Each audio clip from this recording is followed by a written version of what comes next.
It's 18 minutes after 10. We need 2 more for a quorum.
We need one more for a quorum.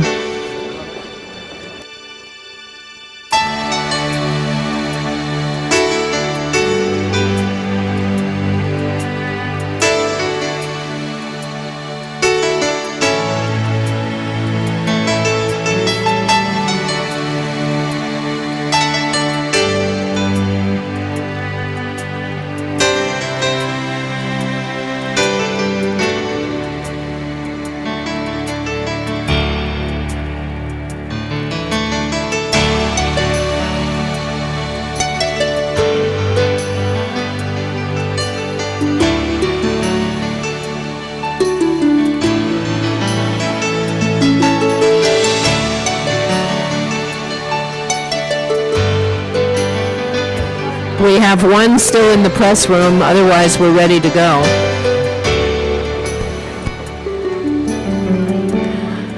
Mr. Wax, if you'd like to bring the entourage in here, we could start the meeting.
For those who are wondering why the meeting hasn't started yet, a number of my colleagues are in the back room talking to the press instead of attending to council business.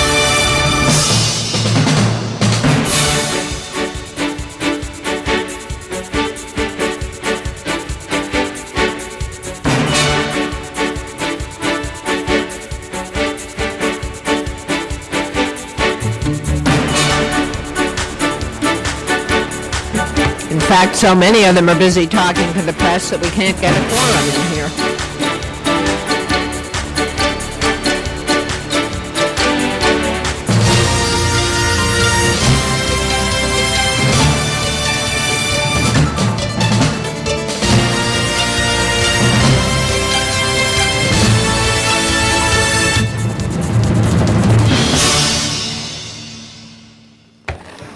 All right, I was just thinking about that, but our 10th person just showed up.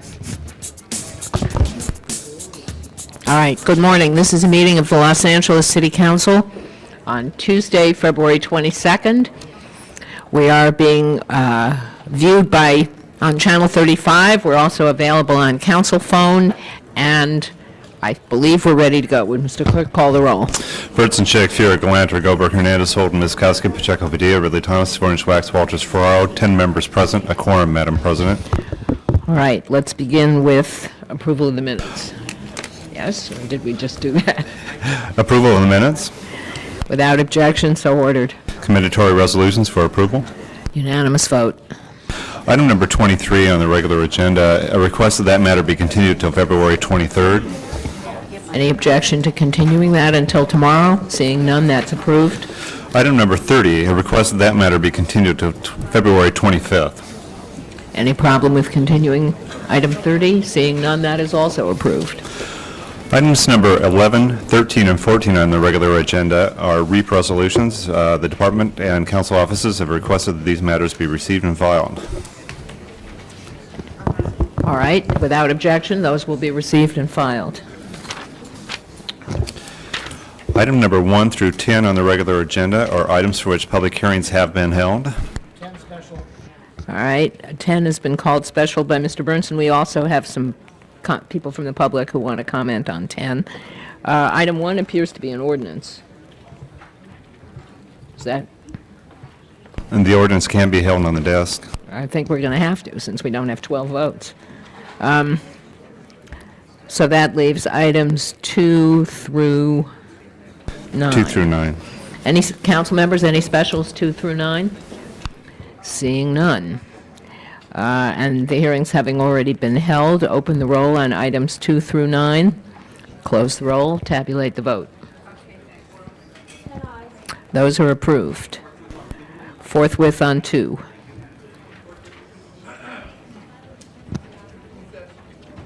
Sorry.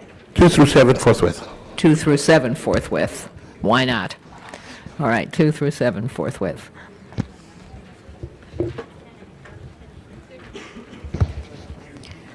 Moving right along, next item.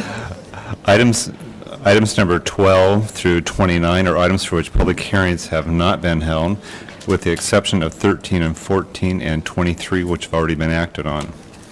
All right, we have cards on 15, 18, 24, and 25. Let me just check that here.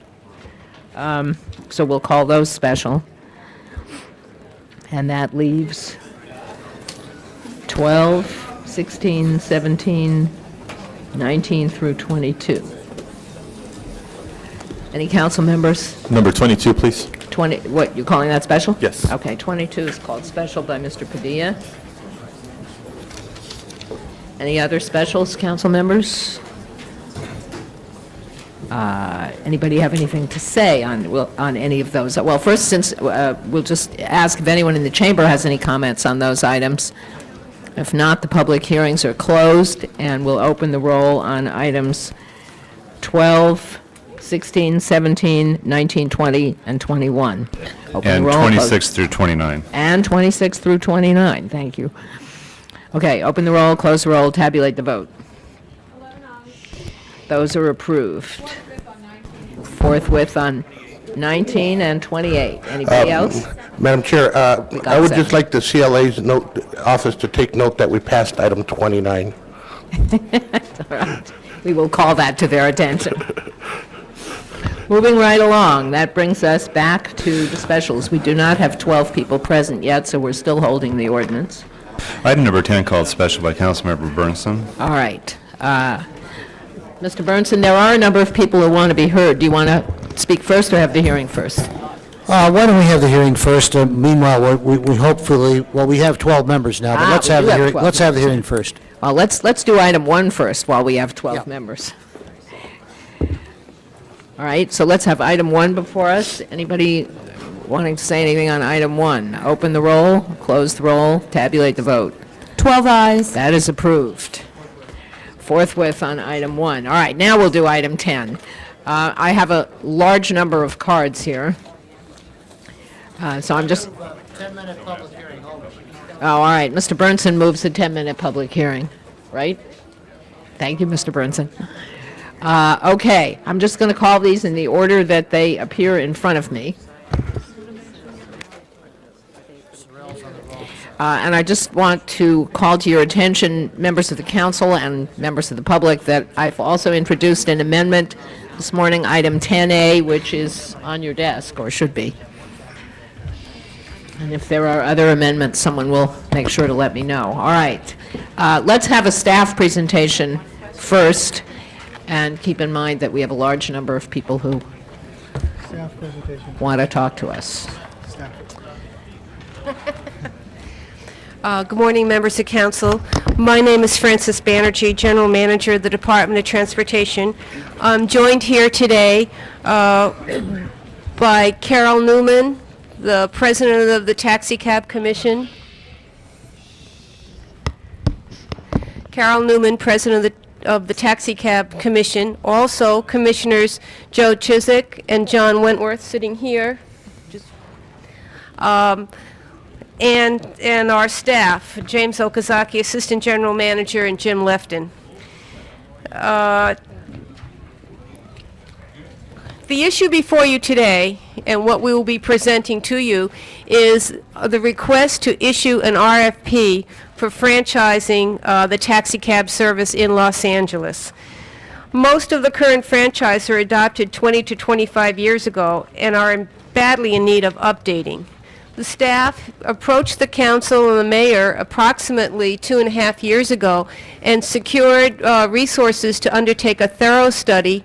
We have been working with first the Transportation Commission and then the recently established and established specifically for this purpose Taxi Cab Commission to focus on developing for the city a new franchise that would be in effect henceforth. I'm going to ask James Okazaki to briefly go over some of the highlights, and we will keep our presentation very brief, and then be available for questions on this issue. Thank you. Thank you. Hello? My name is James Okazaki. I'm the Assistant General Manager. Yeah, is the mic on this? Thank you. Closer. Okay. Thank you. Thank you.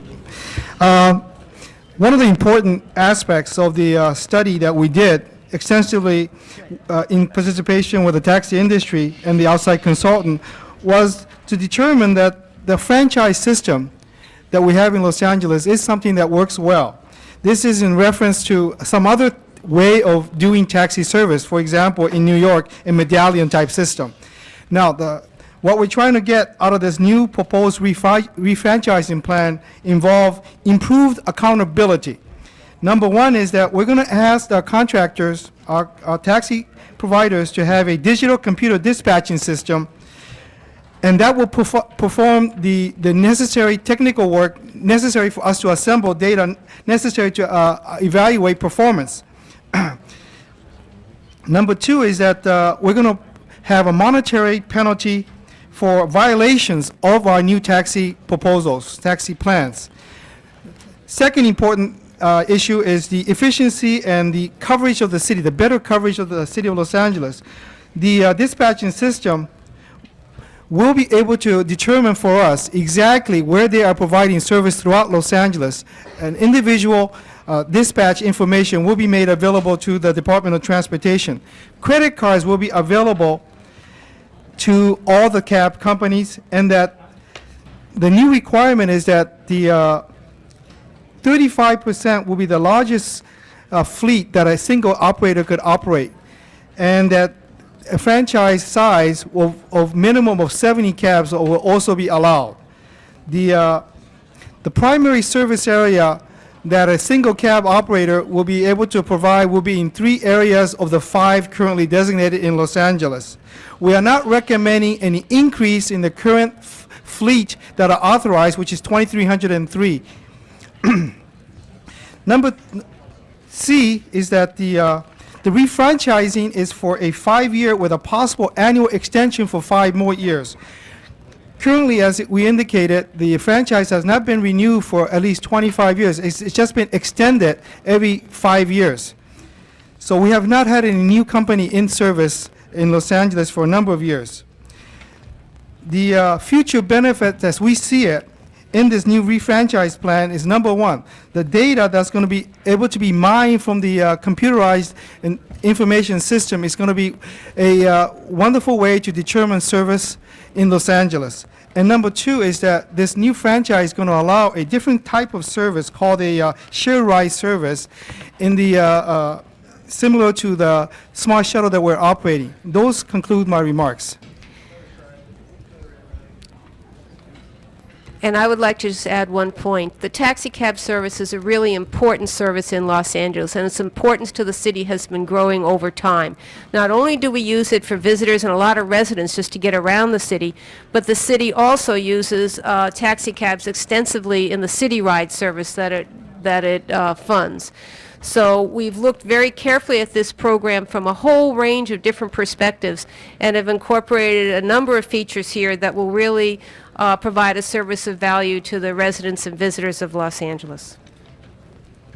Okay, that's it? That's it. Thank you. Thank you. All right, we're going to open the public hearing, and as I mentioned earlier, there are quite a number of you, and right at the moment, we have a 10-minute public hearing, so I'm going to ask you to be brief.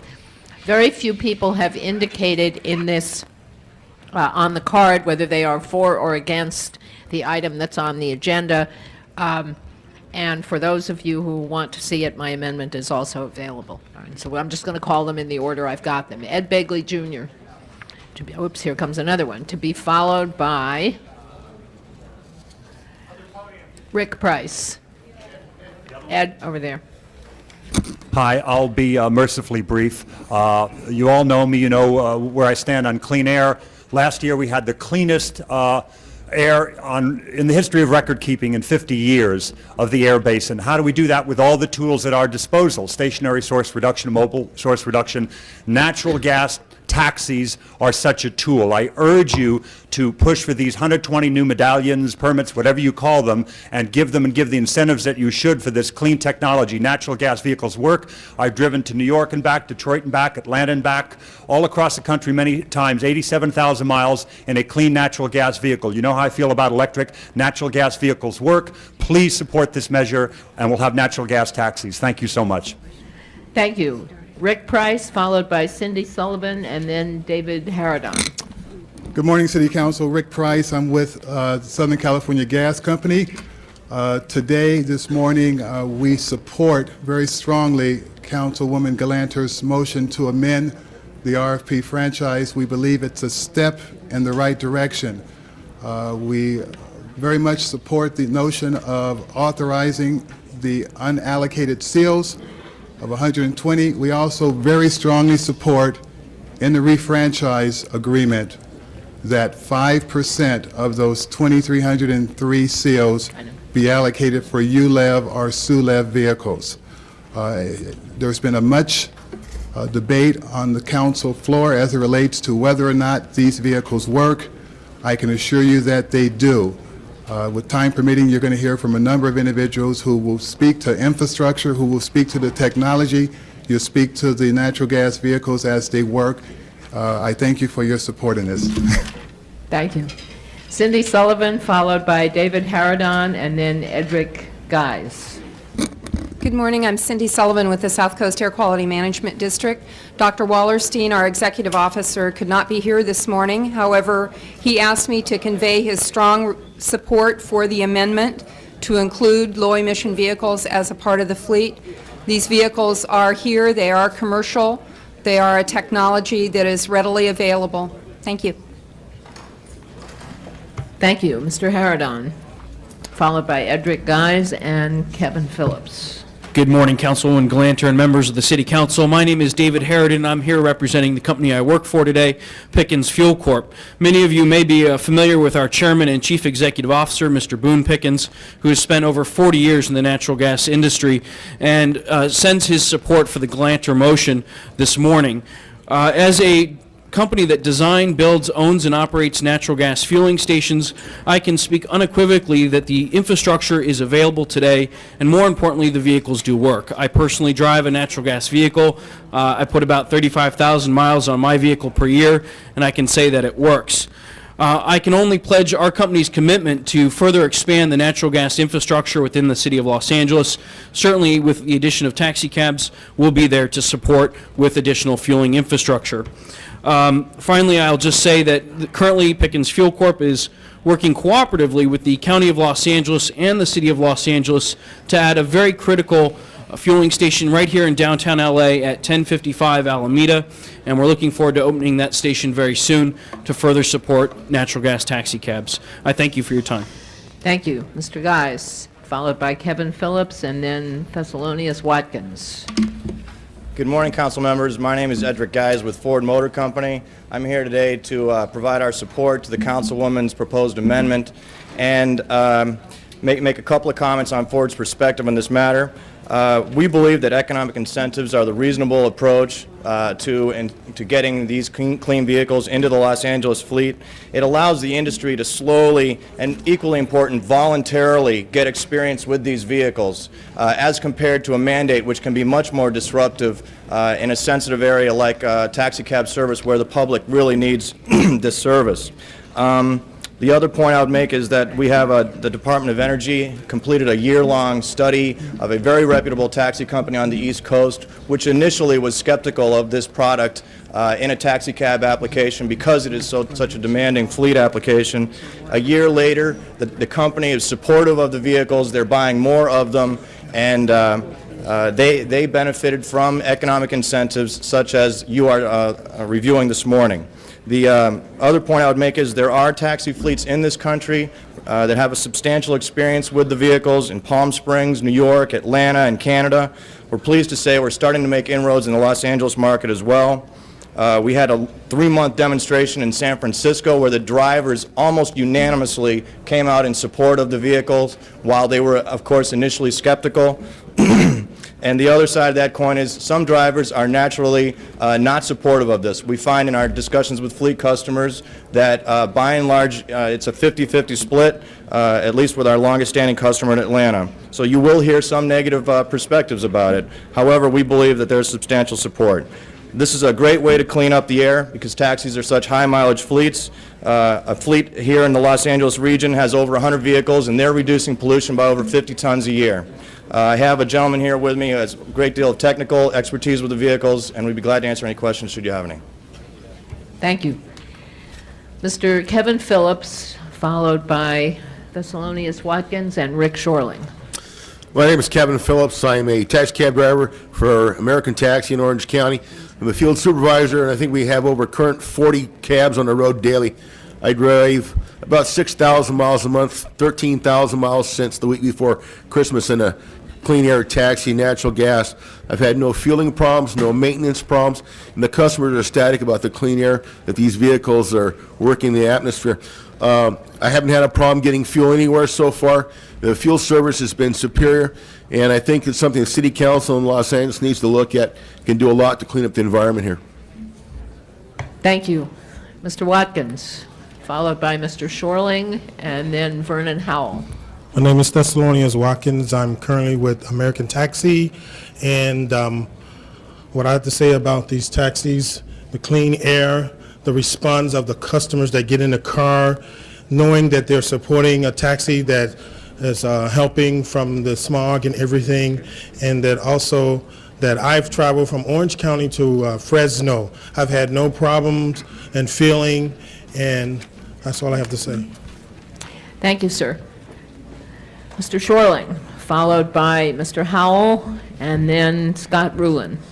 Good morning, Rick Shorling, President of American Taxi in Orange County.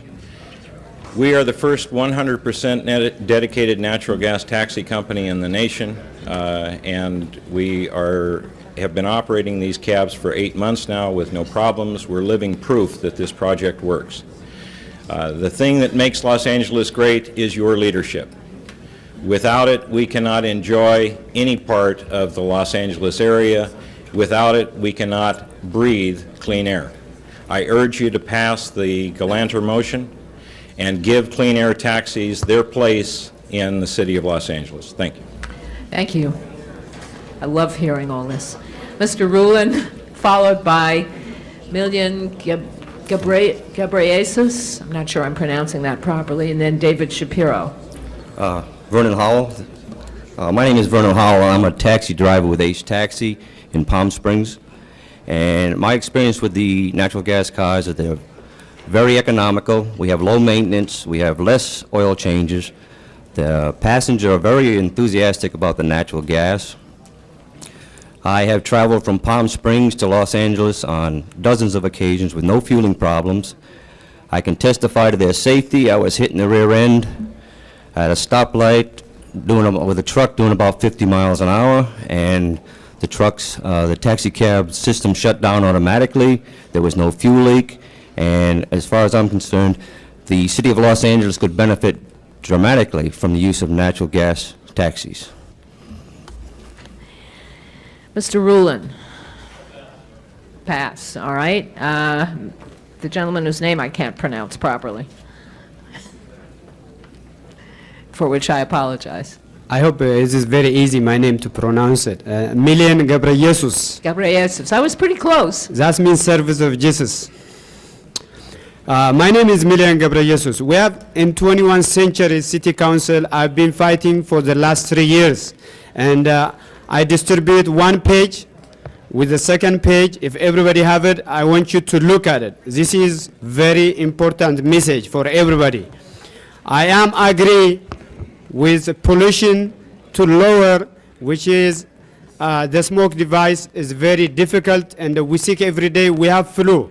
We have also, when the rain comes, we do have, there is no even such, as a farmer, there is no sighting vegetarian is not free from smoke. Rain, which is the radiation goes to the air, it comes with a cloud. When it's rain, there is no safe for our future agriculture, also what we eat every day. My point is here. My name is Icam Menashe. I'm writing to express certain opinion regarding year 2000 taxi cab franchise. My first opinion regarding to grant, based on the public convenience and the necessity, 120 additional cab authorized possible to compromise an individual franchise for Area C, Area D in the city of Los Angeles, including in international airport. The additional authorization were approved in 1998. Existing taxi company appeared determined to secure those 120 authorization. As a former individual owner-operator with a yellow cab company, however, I'm interested in gaining a franchise composed at least 70 of those 120 authorization. After all, those authorizations were originally intended by the City of Los Angeles Council to be granted to an individual operator. The idea of granting 120 authorization to an individual operator was separated by the former chair of Transportation Committee, Council Alacon. Councilman Alacon's idea was to grant a new franchise for 120 cab authorization to the legal immigrant individual drivers. Councilman Alacon was responding to allegation of alleged discrimination on a part of BellCab. Please look Exhibit A.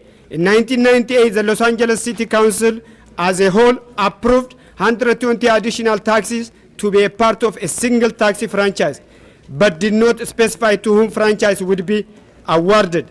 I'm particularly interested in gaining the above described franchise given an existing taxi company do not fully serve the geographical area to be covered by the new franchise. Indeed, with regard to this franchise, I believe that my application should be given a preference over the application of the existing cab company.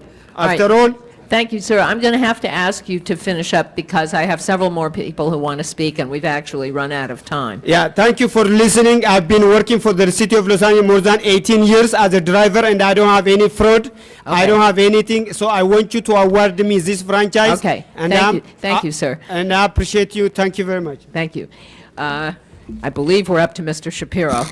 David Shapiro, followed by, now we are over, members of the council, but as there seem to be 4 more speakers, with your permission, I'm just going to let them all go. Thank you, Ms. Galander. I represent today the ghosts of all the professional cab drivers who've ever darkened the streets of L.A. They died premature deaths because of the difficulty of that job. They get killed more than police and fire in most years, according to the Bureau of Labor Statistics. And this debate, as you formulated it, diverting the argument of something we can't argue with, clean air, away from the fact that your ordinance sentences for the next 10 years, as you have done for the last 23 years, drivers who put their lives on the line, who keep the elderly from feeling that they have no civilization in LA, or they break the elderly, who serve the night industry by taking their drunks and their drug people on their breaking backs. You are completely averting the fact that if you pass this law, which was written by Gorman Gilbert, the franchise apologist nationally, who served on the board of directors of the biggest franchise in LA, LA Taxi, you will sentence taxi drivers again to not being able to earn a living except for 16-hour days, to be on the bottom fringes.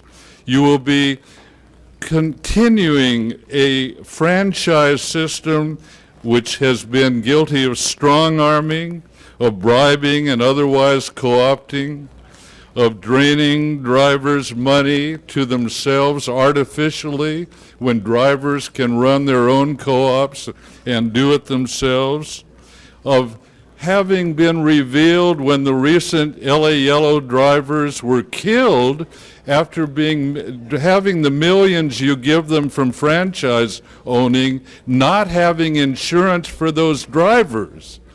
I beg you, counsel, as I have been doing futilely for all these years, in deference to the dignity of the people who serve you on the streets, don't do this. You have a unique opportunity to creatively do what you should have done in the police arena.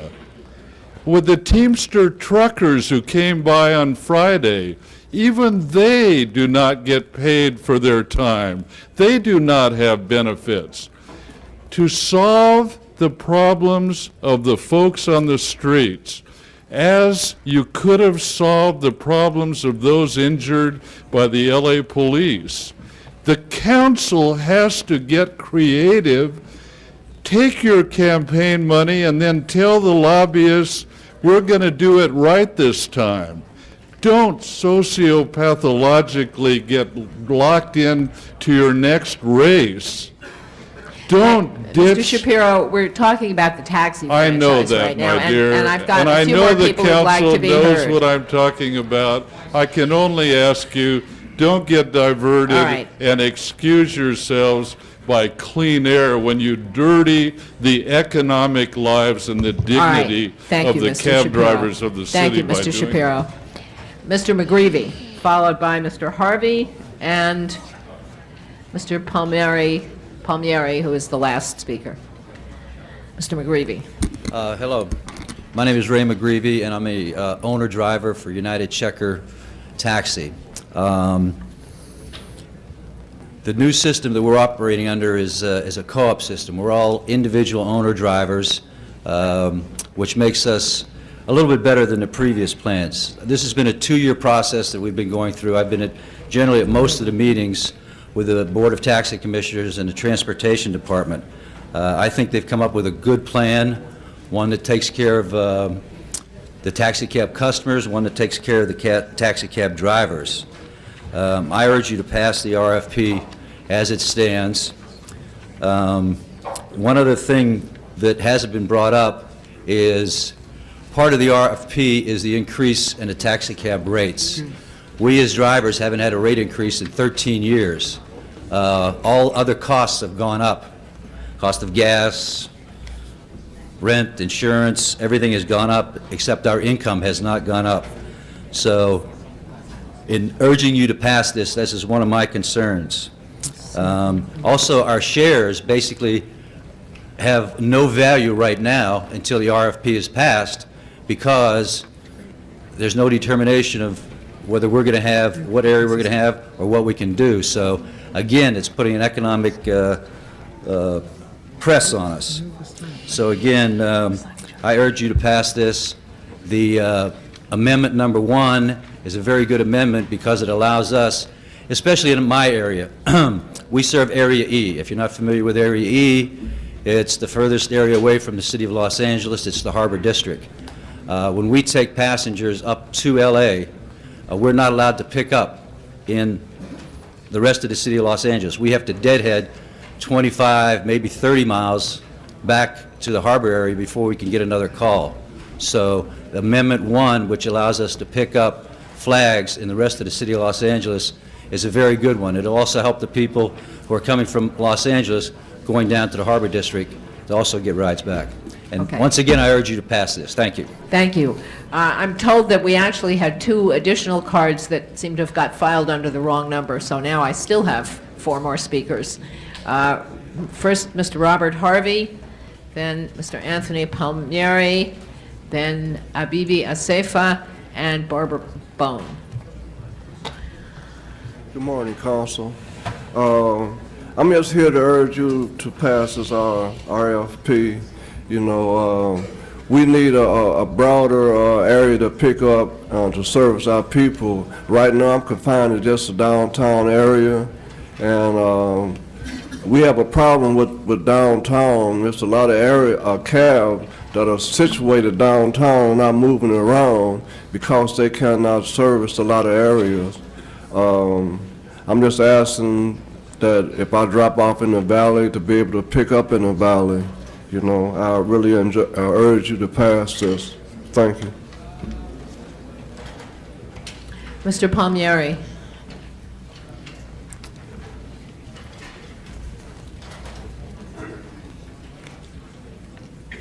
Good morning, members of the City Council.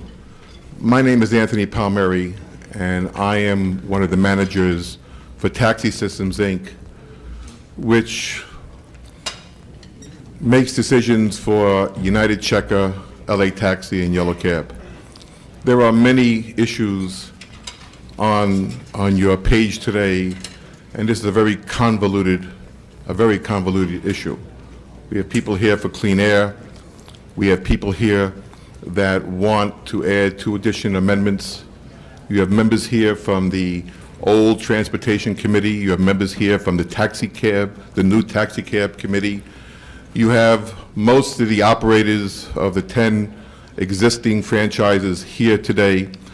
And I have been involved now for 2 years of my time going to meetings when that time Dominic Rubalcaba was chairing the subcommittee on the refranchising, to all the meetings of this new commission. This new commission, and I do thank them, spent many hours talking to the public, talking to the drivers, talking to the owners, and I can honestly say that it's impossible for them to get 100% of the people to agree, but I can say that the majority, and I do mean the majority of the taxi cab companies, agree with what the commission and the staff has worked very hard, put out to bring forward to you today. My concerns are the following, and I'll try to make them brief. My concerns are that I've heard stories, and I'm not a lobbyist, and I don't know many of you that are sitting behind these tables, but I've heard stories that if we pass this definition of open city the way it is right now, that there will be areas that would not have taxi cabs in it or lose taxi cab service for the purpose of going to another area. That is not true, and that cannot happen. On the books today, on the existing books today, there is a law, a board order, that says that 75% of all the calls in any area, area A, B, C, D, or E, must be answered within 15 minutes. That particular rule has not been tested a long time based on today's scenario. With the new RFP and going towards every cab company required to have computerized dispatching, that data must be handed in, and that privilege of serving other areas in this, quote, open city, and I'm not sure I like that definition, it's really restricted city, can be taken away at any given time when you don't meet your quota. That's number one. Number two, going back to basics taxi 101, just talking about my industry, what I know best. I don't know this industry, I know my industry. It is that every taxi cab driver is trained, no matter what country or what city you go to, is to have at least a minimum of 60% paid miles. And this, ma'am, goes along with Ruth Galanter's motion on Clean City. If we have 60% paid miles and 40% where we're driving around empty, that is good taxi cab service. We have the opposite in this city. My cabs do 60% of deadheading and 40% of actually having a passenger in the back seat. So what does that mean? And I'm not going to use the Valley as my example, it's been used all day. I'm going to use San Pedro as my example. If a cab picks somebody up at the airport, ABC Cab Company, and takes them from the airport and brings them to San Pedro at the docks and drops them off, and because of the present day rule, they cannot, if somebody hails them, and let me not lie, I guarantee if somebody's hailing them, they're looking over their shoulders to see if there's anybody for enforcement, and they're taking that person illegal today. But legally, they're told that person they can't go there, and they must deadhead back to where they are and where they're allowed to be. I really think there's a mistake in that. I really believe that no district, none, is going to suffer because of an open city, especially with the new regulations on data going in and being collected. And I'm even suggesting to staff, I don't care if they change open city to 10% of the fleet. If that makes other people in this room happy, no more than 10% of the fleet should be able to work in the open city, and the rest must maintain and remain, and that can be checked through the computer records that 90% is staying in their primary areas. It's just to take care of those customers that call, which they do call on phone, and we can service them. I've also, with respect to the CNG, I am not against CNG. Matter of fact, we have purchased 47 CNG vehicles, and we did not purchase them for the purpose of winning a franchise in this city. We purchase them to test them to see that they do work, because I am still testing them and I have to see how they work throughout the country. But I'm not against it. Mr. Palmieri, Okay. I appreciate this, but some of this others have said to us already, and could you wind it up? Well, I'm just hoping that we do pass the Taxi Cab Commissioner's proposal as is, and I will gladly work with anybody with respect to the rest on getting it in. All right. Thank you. Thank you very much. Baby Asefa and Barbara Bone. Good morning.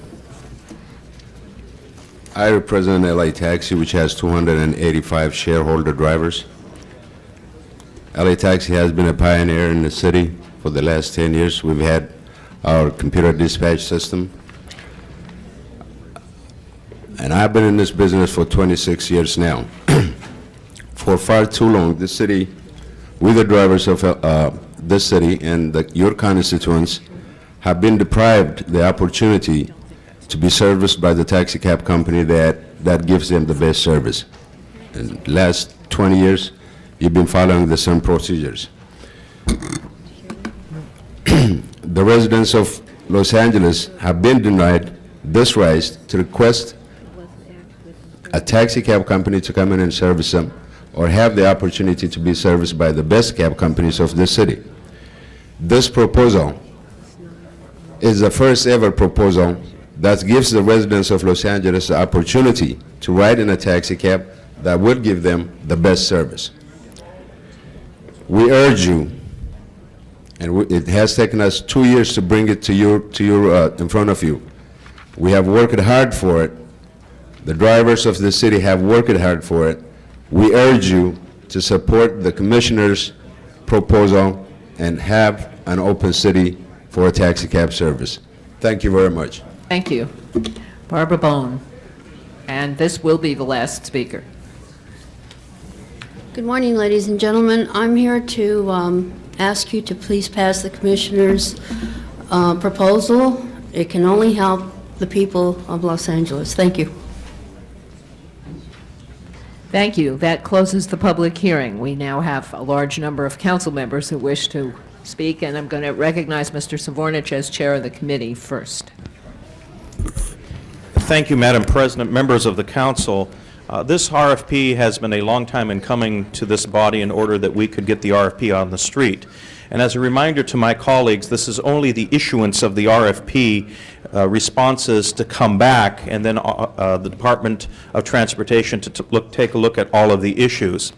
Before us today is the RFP in itself as recommended by the Board of Taxi Cab Commissioners. Subsequent to that, there was a meeting of the Transportation Committee of this council, as well as there are 3 motions, 10A, B, and C, which is before the council today. And I would like to make the following recommendations in order that we can get the RFP out on the street, which is, I think, what we all want to do here. First of all, I think that we should send forward the RFP as recommended by the Board of Taxi Cab Commissioners. I think we need to do that today. In regards to any issues that the Transportation Committee had, as well as the amending motions 10A, B, and C, I think there's a way to address those issues. I just don't believe that they should be addressed in regards to sending the RFP forward today, even though some of you may differ with that opinion. I do believe that 10A, B, and C and issues brought up in the Transportation Committee can be addressed by the Board of Taxi Cab Commissioners, and those issues can be resolved prior to the awarding of the RFP. I also do believe that the issues which are being debated, which are alternative fuel vehicles, the city has a policy in that regard, and I compliment the President Pro Tem in regards to raising this issue in regards to the taxi cab industry. I also would like to point out that I think a way to address the issue are through board orders of the Board of Taxi Cab Commissioners, because within their purview, the Board of Taxi Cab Commissioners has the jurisdiction to undertake discussion and implementation of issues regarding alternative fuel vehicles, as well as staging and the flagging down of cabs, which basically is what 10A, B, and C, and what the Transportation Committee of this council discussed. What is important today, colleagues, is to get the RFP out on the street. That's what is important. The other issues are policy issues, which should be discussed and debated by the Board of Taxi Cab Commissioners. That's what they are there for. Even though all of the issues raised in committee and the issues reflected in 10A, B, and C are very meritorious, they should not at this time be included as amendments to the RFP. They should be dealt with by the Board of Taxi Cab Commissioners, and those issues revolved and come back before we award the RFP. That's what I rise to suggest today, and I would like to also move that if that needs a formal motion. Finally, and I have a second by Mr. Wax, thank you. Finally, in conclusion, I would like to commend my colleagues who have taken interest in this issue, the members of the Board of Taxi Cab Commissioners, the Transportation Department staff for all of their hard work, and those in the industry who have worked in partnership with us in order that we could come to this point to get the RFP on the street. In closing, Madam President, one of the things that I think we also have to realize is that on prior attempts to send RFPs out on the street in regards to the taxi industry, those issues never got farther than this. They have always failed. And they have failed because at the last moment, other considerations and other factors were brought into discussion, which, of course, at that time were also considered meritorious, and probably were, but it stopped the RFP from going forward. And today I rise to again urge you, let us allow the RFP to go forward while addressing the very important issues that others have raised, which can be dealt in an appropriate manner. And I thank you. Thank you. Chair recognizes Mr. Burnson. Yes, members of the council, contrary to what you have been listening to, this is not all about natural gas. This is about the future of how our taxi service in Los Angeles is going to work or survive. The two amendments which were made in the Transportation Committee are vital to the sanctity of our taxi cab service. And I'll read those to you, and those were not adopted by the Taxi Commission, and I would urge that we do approve these two amendments, because without it, you're going to have chaos here. Amendment number 1 was, once the City Council and the Mayor awards the franchise, the Board of Taxi Cab Commissioners shall be authorized to allow each grantee the right to flag down and stage stand taxicabs within city-designated sites outside of their primary service area and available to all taxicabs upon verification by the department that the grantee has satisfactorily performed in their primary service area and established the required automatic data collection system.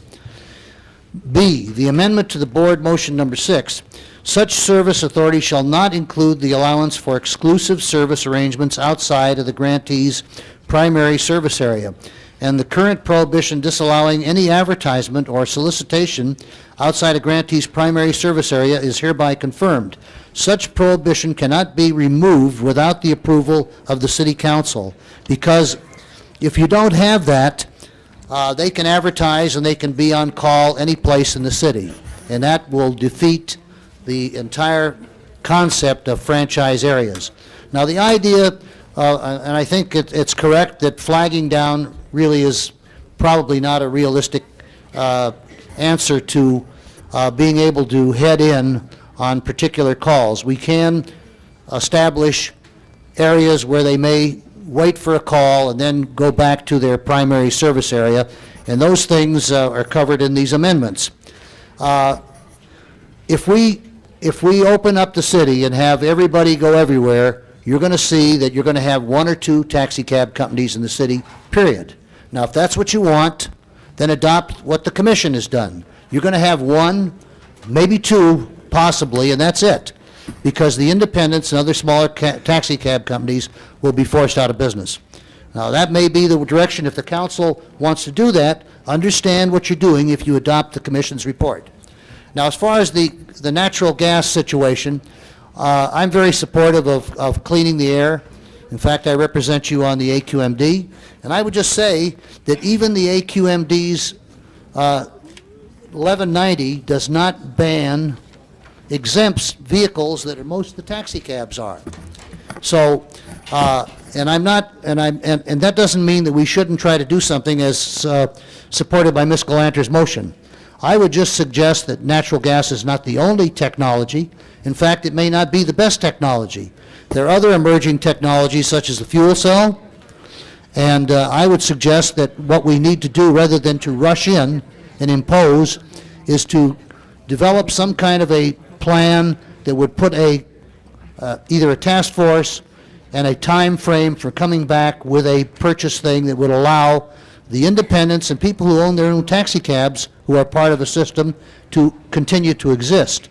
So I would, in all due respect, I would suggest that maybe Mr. Savornich's motion or mine might accomplish the same thing, but do it in a little more humane manner. Because not all of us are convinced. Even the MTA, which is purchasing CNG buses because we have to, are not convinced, or we don't know for sure how the performance is going to be over the long run. So let's keep that option open for other fuel sources, but certainly the spirit of what Mrs. Galanter has attempted is, I totally support that, merely perhaps a different way of going about it. But I would urge, what is absolutely vital is the adoption of the Transportation Committee report. And I would urge that we do this, and it's going to take 12 votes, I guess, although I think Mr. Holden has another opinion that it may only take 8 votes, but we'll let the city attorney decide that, because of the fact that they perhaps have not acted within the 30-day period or asked the council for further extension of time. Therefore, they may not require 12 votes. And plus the fact, I just question the sanity of setting up a situation where a group of non-elected people are going to make decisions above the city council, and that's really what it amounts to. So I would urge, at least, I would move the report of the Transportation Committee, and I would first move Mr. Svornich's motion on the conversion to clean fuel vehicles. And if that fails, I will probably support Ruth's, but I think we need to fine-tune it so we're not putting everybody out of business, and we need to have a rational period of time to do that. Okay, very good. That's my motion. I would hope for a second on that. The chair recognizes Council President Pro Tem Ruth Galanter. Thank you, Mr. President. First of all, I want to be very clear that this is not a natural gas motion. This is not fuel-specific. This is designed to be an amendment to encourage all alternative fuels that any taxi cab company decides would work for them. And I would point out to you that at the airport we already have a service that is composed of a number of independent operators who joined into a consortium, and they are running an electric cab service. They're in the process of converting the fleet entirely to electric, but they have started the electric cab service, and they tell me that they're very happy with it, and so are their customers. I do want to I'm moving amendment item 10A, which is the amendment. I move that go forward with the RFP with one change, and that is in the second line of the paragraph that begins, I therefore move. I want to delete the words currently unallocated, because it turns out that the Department of Transportation, which told me they were unallocated, now tells me that they're not unallocated. So I don't care where they get the 120 seals, but they need to do it. And I appreciate Mr. Svornich's suggestion, but it overlooks something. Some months ago, this council directed the Department of Transportation to include an alternative fuels program. The department decided that they didn't think that was a good idea, so they unilaterally decided not to do it. And had they done it, the commission would have had the opportunity to consider it, would have been before the commission. Those of you who came and spoke today, and I do thank you for coming to support this, especially I want to thank the drivers who supported it, would have had the opportunity to make those points to the commission, and we would hope that the commission's report and the committee's report would already have included this. But somehow or other, it vanished from the scene. And I think that given the commitments we have made over and over again here in this council to cleaning the air, to finding ways to encourage people who are driving in Los Angeles to make use of alternative fuels, that this is not the time for us to walk away from that issue. And so I would urge that we add this. I also want to point out that the issue of clean air, several of the speakers said clean air is not important, only the economy is important. They're both important, and clean air is important to our economy. It's particularly important to those of you who are out driving around in it all day. I had the opportunity a year and a half ago, to visit Buenos Aires, where the Aires isn't very buenos, by the way. And the cab drivers, really, it's awful down there. The cab drivers who were driving us around, I was at a conference of the International Congress for Local Environmental Initiatives, and when the cab drivers asked us what we were doing, and we told them they were thrilled, because they're the ones choking on the air because they're out driving the streets and highways all day long. So I do not think this is a time for us to back away in the interests of some illusion of harmony. We don't have harmony here. What we have is rotten air, and it's time that we did something about that. So I urge your support of Amendment 10A. Thank you. Thank you, Madam President. The chair recognizes Councilman Fewer. Thank you, Mr. President. First, I want to underscore my support for 10A, of which I am a seconder. I wanted to turn to our experts at the table and ask a question, however, because I have a concern that I don't think has been adequately addressed so far, and that has to do with a plight that I continue to hear about, the plight of senior citizens who seek to use taxi vouchers to pay for cab rides. And time and again, I hear how they do not get service, how cabs refuse to serve them under those circumstances, how this problem has pervaded the senior community so that seniors in general may often fail to get the cab service that they've requested, as cabs simply reject them irrespective of their method of payment. I need to know more about this and how the RFP will address this question, because I'm sick and tired of hearing about how seniors are unable to get from one place to another in a city. We purport to have a commitment to allowing them to do so. Can you please speak to how the RFP specifically responds to this issue, or if it doesn't, how it should? Councilman, that's an issue of concern to the department, because you know we manage the City Ride program. Right. We went out and actually interviewed the drivers and the companies and looked at our program and found that in some cases the processing of the City Ride script placed an administrative burden on the taxi company, on the driver, and it was coming out of the driver's costs or the driver's wages to do that.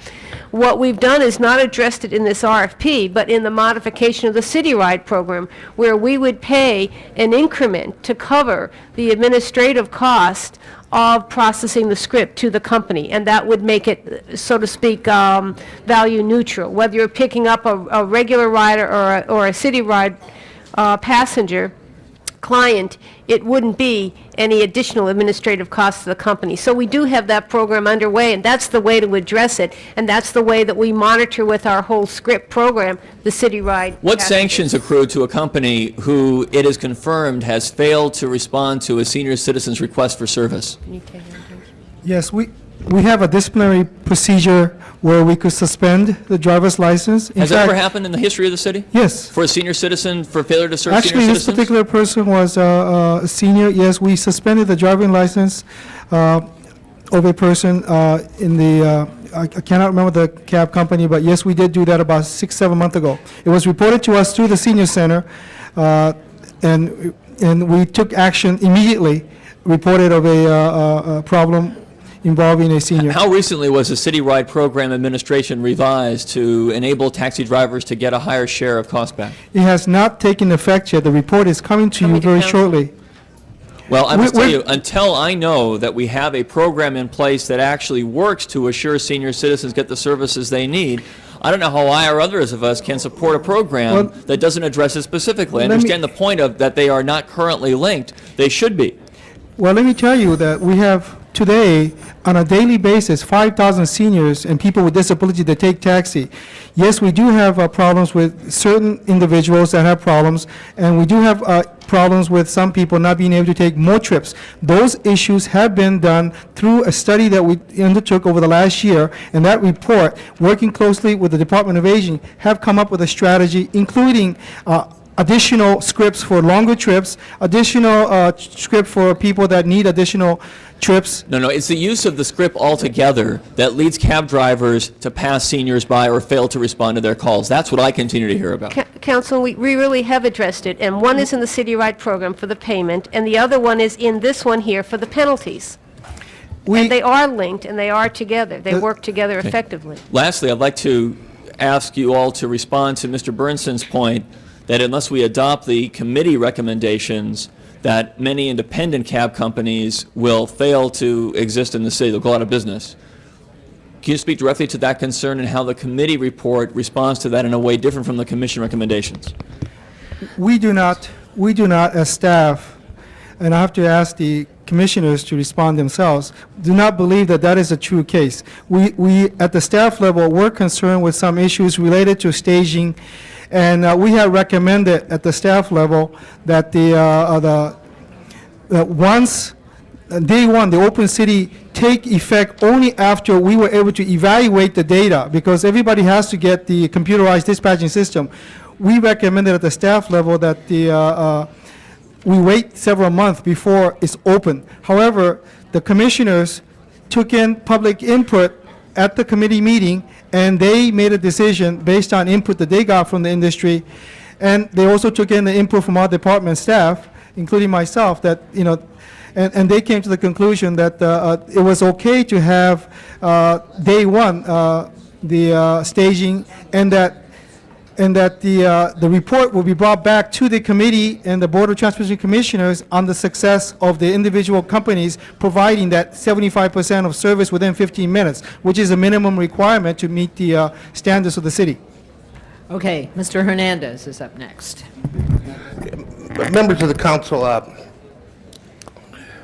as usual, this particular debate's gathered a lot of attention because of a lot of the parties involved in behind the scenes. I want to try and provide my perspective because I think that we're headed in the right direction. I'm not sure the RFP as is should go out today. And the reason for that is it's basically Taxi Cab Commission's recommendations.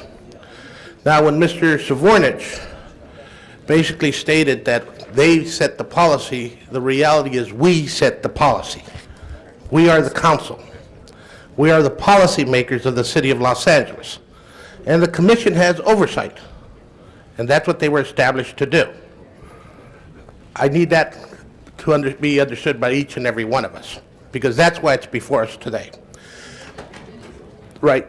It's the Transportation Committee's report, however. Well, my understanding that what's before us is the RFP as proposed by the commission. No, what's before us... Look at Shelley. Is it not the Transportation Committee's report recommending approval of the I just, RFP? if you hold my time, while she answers Yeah, that, please. right. Do hold Councilman Hernandez's time. The reason that this is an issue is because of the vote majority, without addressing Mr. Holden's questions yet. Because the committee report includes a couple of amendments, Mr. Bernson's amendments, that were not adopted by the commission, were the council to adopt the full RFP with those amendments, then they would need a 12-vote majority that includes those two additional amendments, and of course any additional amendments as advanced by the President Pro Tem. If the council wanted to adopt the original report that has been issued by the commission, they would only need 8 votes for that. Okay, thank you. But what is before us on the agenda? Okay, on the agenda, what's noticed is the committee's report. It's the committee reports with the amendments Which proposed by Mr. Bertson. Right, but not with mine. Not with yours. Right. Now, what the committee did, and the majority of the committee at the time, suggested it go back to the commission. What happened when it went back to the commission? The commission did not act. Did not act. Why? Because there were only 3 commissioners there. 2 voted to adopt the recommendations of Mr. Bernson. 1 commissioner did not. With a 2-to-1 vote, nothing happened. Okay, I just wanted everybody to understand. So it's like the majority of the committee felt one way, the majority of the commission felt one way, but there's a structural problem here that I just wanted us to understand.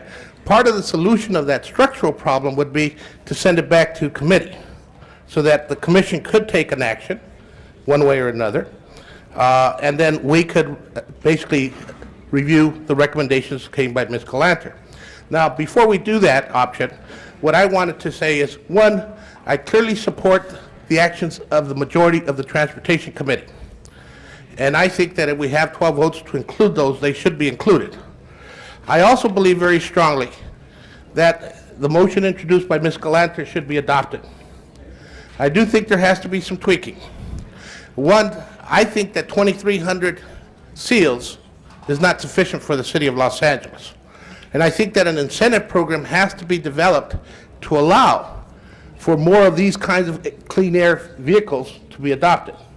Now, if that's not the case, I don't have a problem with the motion as currently stands. I am supportive of Ms. Galanter's motion. I think we have to create incentives for clean air vehicles in the city. And I think that the extra day at LAX is part of that incentive. I think the waivers of the monthly fees is part of that incentive. But I also believe that we should be looking at increasing the number of cabs available in the city of Los Angeles. Now, what has to come hand in hand with that is the enforcement of bandit taxi cab issues in the city of LA. Now, those are issues that still have to be dealt with. So, one, I'm supporting the committee report with the current amendments as introduced by the committee, and that would take 12 votes. Is that correct, Shelley? Yes, it will. 2, I'm supporting Ms. Galanter's amendment, and I hope we vote on your amendment first, so that's part of the committee report. I hope so. 3, if that was not to happen, I strongly suggest it go back to our committee so that we could continue to work with the franchise. And again, with the franchise oversight committee, taxi cab franchise Okay. oversight committee. Thank you. Mrs. Chick. Yes, well, I want to first of all reiterate, similarly to my colleague who has just spoken, that I feel the recommendations that have come to us from the majority of the Transportation Committee are the way we should go. I'm also prepared to support our Speaker Pro Tem's motion today, but if we had guarantees that in sending it back to committee, it's coming back, and I didn't hear if Mr. Hernandez gave a timeline, because I know this has been languishing for an awfully long time already. But I had originally pushed my button to ask staff the following question. In the whole issue of judging whether a franchisee's performance in their designated area has been satisfactory enough to allow them to participate in staging in these other locations, what are those criteria? Do the applicants all clearly know what those criteria are going to be by which they will be judged? And do they also know the kind of computer statistics and data that they are going to need to keep? And can you offer me guarantees that this process will be both sensible, where the criteria are known, and expedient? Because I have heard concerns from some of the companies involved that they're going to be left in the dark, then they're going to come forward, and it's going to be another 6 months before the city gets back to them with the answer about whether they can do staging or not. We share your concern, and I think we have taken that into account. We believe that many of the companies have already the capability, and we expect any new franchisees to have the information available. In other words, the technology available to give us information on a daily basis of every single trip that is made. Currently, there's a board rule that requires 75% or so of the calls that they get to be responded within 15 minutes in the primary service area. We expect that to be maintained. If they fall below that, they're going to get a discipline through the Board of Transportation Commissioners for a suspension and or some sort of a special, I guess, penalty associated with it. Some of those details have not been worked out. We will work that out before the RFP is awarded. Okay. Yeah, because criteria need to be on the table, very clearly understood by all parties, so that they can keep the records that we're asking them to keep. Thank you. Ms. Goldberg. Well, fortunately, most of my colleagues have covered most of my statements, so I can be very much briefer. I have just 2 comments. We don't have enough cabs. I know you want to find out data, but I can tell you right now, for a fact, we don't have enough cabs. Because this is a vast city, and there are areas of transit-dependent people who require them just to get groceries home from the market after they get off the bus. There aren't enough cabs. My district alone will guarantee you that. So I'm a little disappointed to see we want to wait again yet before we decide we don't have enough cabs. The second issue I want to just raise or underscore that other people have raised, no, actually not been raised. This 75% satisfaction rate, or 75% within a certain number of 15 minutes, means that a cab company can literally write off a quarter of the area it represents. And that's what's happening. There are parts of my district right now where you cannot get a cab, period. It's their own little form of redlining. The trips in some of these areas are too short. They don't want them.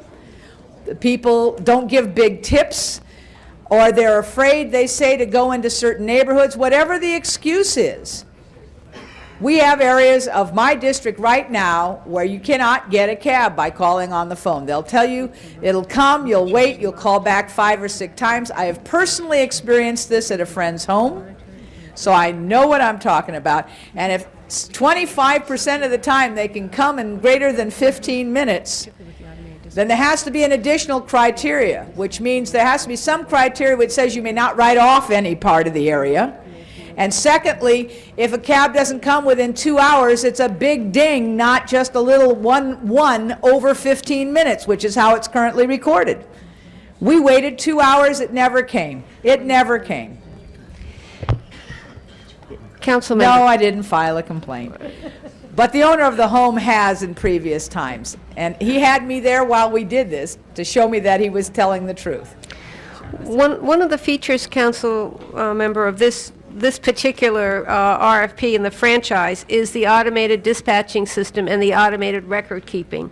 We intend to use it for a number of issues. One of them is actually to look at the issue which has been raised by many people on the absolute number of cabs and do we need more seals out there. That's an important issue with the industry too. Yeah, we want well- to be able to come informed.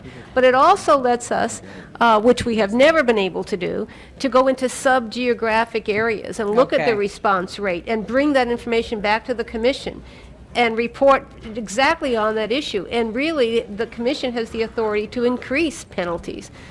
We can keep the council informed, but that's the feature of this that we have never been able to All have. right. It's been a paper-driven process. okay, it's her time. Let I her- support the committee's report. I support the chair's amendments. Thank you. Mr. Pacheco. I had a few questions and a few concerns. And I do take to heart Councilmember Goldberg's statements because they occur in my district also. The first thing I wanted to bring up is the fact that I understand the amendment to 10A about currently unallocated, the language being removed. But I want to further move and amend 10A that the prior motion that was adopted by the council allocating 120 seals to Area C be retained within 10A, which is Council File 94-1053, the Alarcon motion. I want to make sure that that is not, that the goals of 10A aren't at the expense of those 120 seals that were allocated to Area C because of the lack of service to the Latino community. So I want to move that amendment. And I also have some... Mr. Pacheco, excuse me for interrupting you, but the city attorney advised me that by deleting the currently unallocated, I was taking care of your problem, which it is my goal to do. I know, I understand that that is the Okay. goal. I just want to have it in writing. There's an That's old fine. expression among lawyers. Yeah. Luckily, also- I'm not one of those. Also, two things. In the current structure that we have, this question for staff, if we were to allow or adopt the policy that we are going citywide or allowing cab companies to go citywide, does that have a limit or a sunset to it in terms of it being a policy that's going to expire with this RFP, or is it ongoing even when the RFP expires? It will go with this franchise, so it could be continued beyond the 10 years limit of the franchise to the next franchise if it's reissued. However, this provision of staging outside the primary service area does not exist in the current set of franchises that are 25 years old. Okay, so we're going to be, I thought we were doing 5-year franchises, but we're doing 10. That's correct. It's 5 years with 1-year extension when they are serving the public, and that our evaluations of these companies show that they are performing satisfactory. So the first 5 years is an extension, is the, how do you call that? The award is for a 5-year period with a possible extension year to year for up to an additional 5 years. Okay, now, my question is, how can I have the policy to allow people to go citywide to have a sunset time? If I wanted to sunset in 5 years, and the council would have to affirmatively renew that policy. Would that be in the RFP, or would that be part of the package? Well, council always has the ability to make those types of policy changes, and you could direct us to report back in on how this is working. We will, in any event, to the commission and report to the council and give you a status, and you I could look for understand that. changes. I understand we always have an opportunity to change our mind, but my point is my viewpoint on this, since we don't know what effect it will have in increasing bandits in the areas that are currently being served by bandits, such as my area. My concern is if we do this and it further promotes abandoning these more difficult areas to service, I want to make it so that it takes an affirmative action on the council to renew it. I don't want it to be a negative action later on. So where would I put that? In the, yeah, sunset clause, but where? That, In the RFP or in the, that could be addressed really as some of these items are at the award of franchise. This is just an issuing of an RFP, and so it wouldn't necessarily have to be in the RFP. You could add it to this, if you wanted to add it to this discussion right now into the RFPs going out, it would take 12 votes to do it, because again, this would be, and I would refer to our attorney, a material and substantial change to what's been discussed at the commission. well, I thought we were separating out the policy decision about going citywide and the franchise issuance, which allow a person to go citywide. I see them as two very distinct issues. Shelley, do you want to bring light to this? You can't award a franchise, however, contrary to the recommendations of the commission, except with a 3/4 vote. So another way of saying that is, if you'd like to insert a mandatory sunset clause into the process, you could do so in the RFP, and you could do so in the franchise ordinance, but to do so at this point would require a supermajority of your colleagues. I do think, however, that from the policy perspective, I believe that the council can transmit those policy concerns to the commission. Right. And when the commission makes its makes its recommendations back to you about the actual awards, they can include a recommendation with respect to a sunset clause. Now, are there any, my concern is if we don't include in the RFP, and I'm asking for your legal advice at this point, is there some sort of posture that the awardee will say that since it's not part of the RFP, I was detrimentally reliant on it, and therefore adding the sunset at this point would be invalid? If it's I don't believe so, for two reasons. One, the RFP already, if the Bernsen Amendment passes, then no one can stage outside or do outside until there is already satisfactory performance established. And even if not, the commission already has included in this RFP package that people will not be allowed to continue staging outside their primary service area if they fail to perform satisfactorily, and the commission can continue to set the bar on what satisfactory performance is even during the franchise period. So I don't think there's any preclusion. And the second reason is, I don't think any of these taxi companies are going to be bidding with respect to their service or their costs on the hypothetical assumption that they will or won't be able to stage outside their area. They've got to be bidding on how well they're going to perform in the areas they are bidding on. Okay, Mr. Pacheco, if you have more, push your button again, and we're moving on to Mr. Holden. Just one question, if you could hold my time before you answer this, regarding the 2/3 votes that's required, if at all, and on what circumstances is that required after the 30-day time is run? Councilman Holden is referring to that provision in the administrative code which sets forth the basic rules and regulations about how franchises are to be awarded. They are referred and cannot be advertised for sale until they are referred to the Board of Taxi Commissioners. The language in the administrative code also indicates that the commission should act within 30 days. To my knowledge, no commission has ever acted within 30 days on a franchise procedure, whether that's cable, oil pipeline, taxi, etc. And the main reason for that, warrantedly, is it takes a good deal more than 30 days to have the extensive public hearings that are required. Okay, but the answer to his question is that they're past the 30 days. Just stick to his question for that Thanks. moment, please. You know, as lawyers, we're very wordy. I'd like to also add, though, that in this particular provision, it does say, unless the council grants That's right. longer time period. Which And- the and council it's did clear- not grant. Well, There's nothing in the report that says the council granted additional time, stopped the cover-up. You know, I'm on my time now. The fact of the matter is that is historically, even when I was chair of the committee for 10 years, all I've seen is the dog wagging the tail. The dog being the industry that provides service, the taxi industry. The tail being the commission and its legal advisor. I can give you a case in point. UTI, the Hispanic group that we franchised, and they won control of the board. And what did the commission do? And the staff ignored them while they were in leadership, circumvented their power to rule until they were defunct. This, to me, stinks, smells. We are the puppets.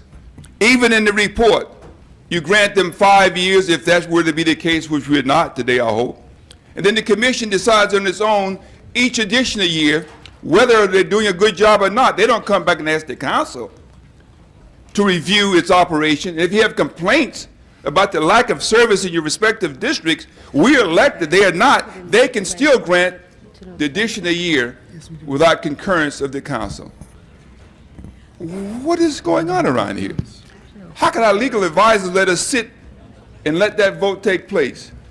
Now, this is by ordinance, it's not by charter. Is that right, Ms. Smith? The charter provides, The 12 votes? no, the administrative, well, the charter did provide for 12 votes. Yes, the charter provides for 12 votes. Give me the answer that's right. You slipping back and forth on this. The charter does? Or just by ordinance? It's a referendum ordinance 58-200. Well, if it's an ordinance, fine, we'll have to change it. It's an ordinance, so we'll just amend the ordinance. You can 12 amend votes the is ordinance. absurd. Well, we'll do it whenever we have to do it. We'll hold this up, we'll amend the ordinance. We don't need it right away. In fact, the taxi cab operators didn't want the RFP to go out because they wanted to be in place when the convention took place. And they programmed it that way, and the department and its legal advisor went along with it. And I raised this question with Tim and over in the corner and Pete, and I had them read it. They said, you know, that's right. They didn't come back and ask for additional time. It should not be the council's responsibility to say we grant you additional time. If they cannot respond to the demand of the council to promulgate an RFP for a taxi franchise, then they should come back and say we need additional time according to the law, which they did not do, and you know they did not do it. Mr. Holden, if I could finish the rest of what I was about to say before. In regard to your concerns, I pulled the council file. I looked at the council file and the dates. I have it right here, too. Yes, I understand. In September 8th, the board sent their first report. September 28th, the Transportation Committee requested further review by the board and sent it back. That's right. The board then held 2 further hearings on October 21st and November 4th.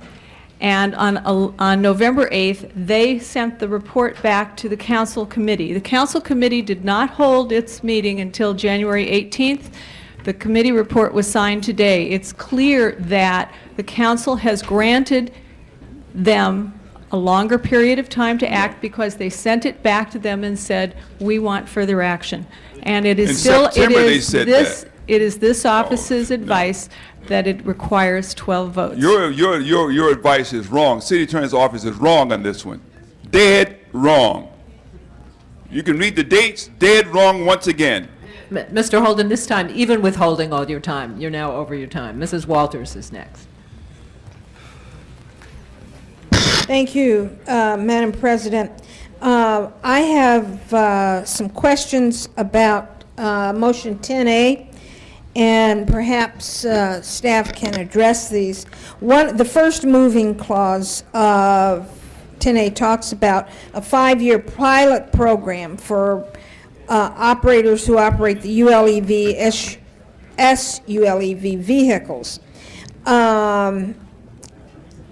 Then it goes, does this commit us to a single source operator when we move on further down here? And we're talking about incentives in the RFP for re-franchising taxi service. Call on DOT to assign 5% of the 22,300 seals currently available exclusively to ULEV vehicles. and one additional non-contiguous day to service LAX to operators of those vehicles, and waive the $60 monthly inspection fee to be waived for ULEV, SULEV vehicles. I understand that there's only one operator of these SULEV vehicles currently operating. Is that the case? In Los Angeles today, City of Los Angeles, there is currently no one operating low emission super low emission. But for someone who was vehicles. operating at the outside airport. in Santa Monica, No, for there is example. not anybody at the airport operating as part I of the was taxi there. franchise. Oh, it's not a taxi franchise, but they're operating. That's correct. There is What are they, also, bandit cabs? No. They're part of they're one of the authorized airport contractors. There are 3 shuttle services that received, in effect, a franchise from the airport to operate there.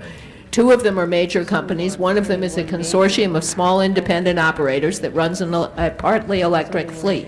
Okay, may I hear the response Sorry, to that's- this? I have another question before my time is up about what the meaning of this is. When you talk about, in the next moving clause, you talk about fleets with no less than 10% of the fleet, depending on developments in technology. And then the last moving clause, again, the developments in that technology. Are we really talking about single source contracting here? And does this motion give enough flexibility and incentive to other companies to adopt these vehicles? Councilwoman, some of your questions I can't answer because I don't know. And the cost of doing so, who pays the cost? The companies, the drivers, and ultimately the passengers, I suspect. Those are the details that have really concerned the department on this proposal, the clean fuel proposal from the outset. I'd like to just say that the department runs a clean fuel fleet. We have been one of the leaders in clean fuel. We are strongly committed to clean fuel. We also have had our own operational experience with it, and in putting this program together, felt that to have clean fuel incentives, we'd want to work them closely and weave them in so you really did understand the details. For example, if you had a trip, sort of the overflow trip as it's referred to at the airport, would that be every day, all year, for many years? There are lots of details that we would like to work out, and our suggestion was, it has been in the past, that we take this up with the commission, we be directed to do a program. It's not an issue that we've been shirking. It's just to tie a good clean fuel program into the whole taxi cab franchise with the type of technology that's available right now is really a difficult challenge. So if we were to adopt this, do I understand the city attorney correctly by saying if we adopt this as an amendment to the, what is before us today, the report, that it would need 12 votes? And that 12 votes would put it in the RFP. It would not go back to committee. Right. That's correct. But if we adopt the amendment separately from adopting the report, then that amendment would have an opportunity to go back to the committee. Conrad? The amendments that have not been there. Yes. Okay, thank you. And thank you, Madam Chair. Madam President, members of the council, we have, if my memory serves me correctly, and Mr. Clerk, feel free to assist me, we have approximately 4 amending motions and counting. There's about 6. 6. Now, all of us have been here long enough to know what that means. It means that we have a lack of consensus, and therefore more work is needed. And it's in that spirit that I want to make the following motion. The concern before us that it largely precipitates much of the debate relates to alternative fuels. And to the extent that the RFP can make provision for attending to that matter, I think we should do so. The motion would essentially be to have the City Council amend the request for RFP for refranchising taxi service to include language preserving the city's right to amend the franchise agreements in the future should a new policy or ordinance be adopted relative to alternative fuel vehicles. I think having done that, it buys us the kind of time that we need to address the essence of 10A and those motions that follow. And toward that end, I would call for a joint committee of the Transportation Committee as well as the Environmental Quality Committee, a special committee to address the balance of the issues related to alternative fuel vehicles. The significant point that needs to be addressed in this connection as well as we think about this, the AQMD with its policy 1190 is one that has overarching implications for what we are addressing as well in terms of clean air issues. And so it would be my thinking that we could come out with a very clear, forward and comprehensive policy that would in fact address or impact the RFP. And if it's in order, Madam President, I would so move and hope that the body would adopt that so that we can move this matter forward. Thank you.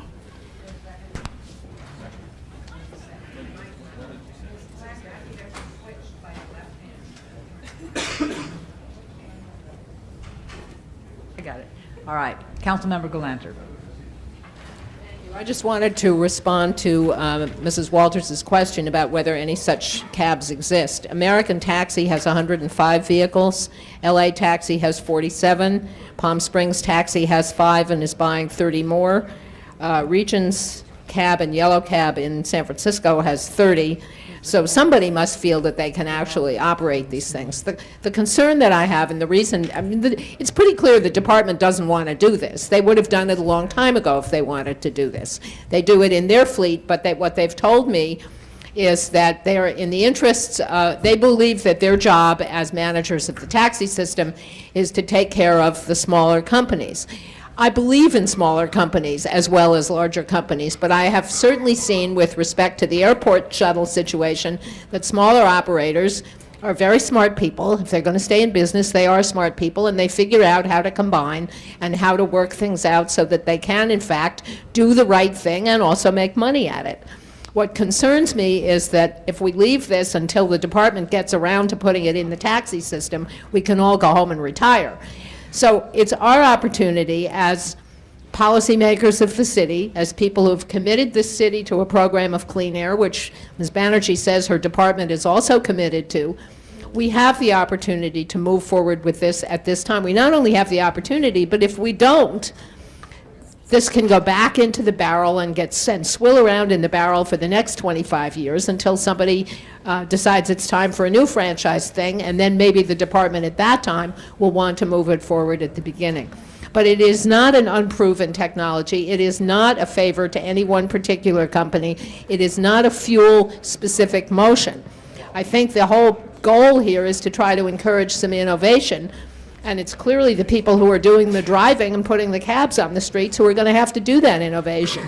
So we're trying to make it worth their while and help them to get it done. And I would urge approval of this amendment today. Mr. Savornich for the second time. Thank you, Madam President.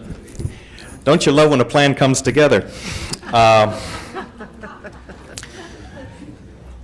One of the things to which I think at the current juncture we should do the following.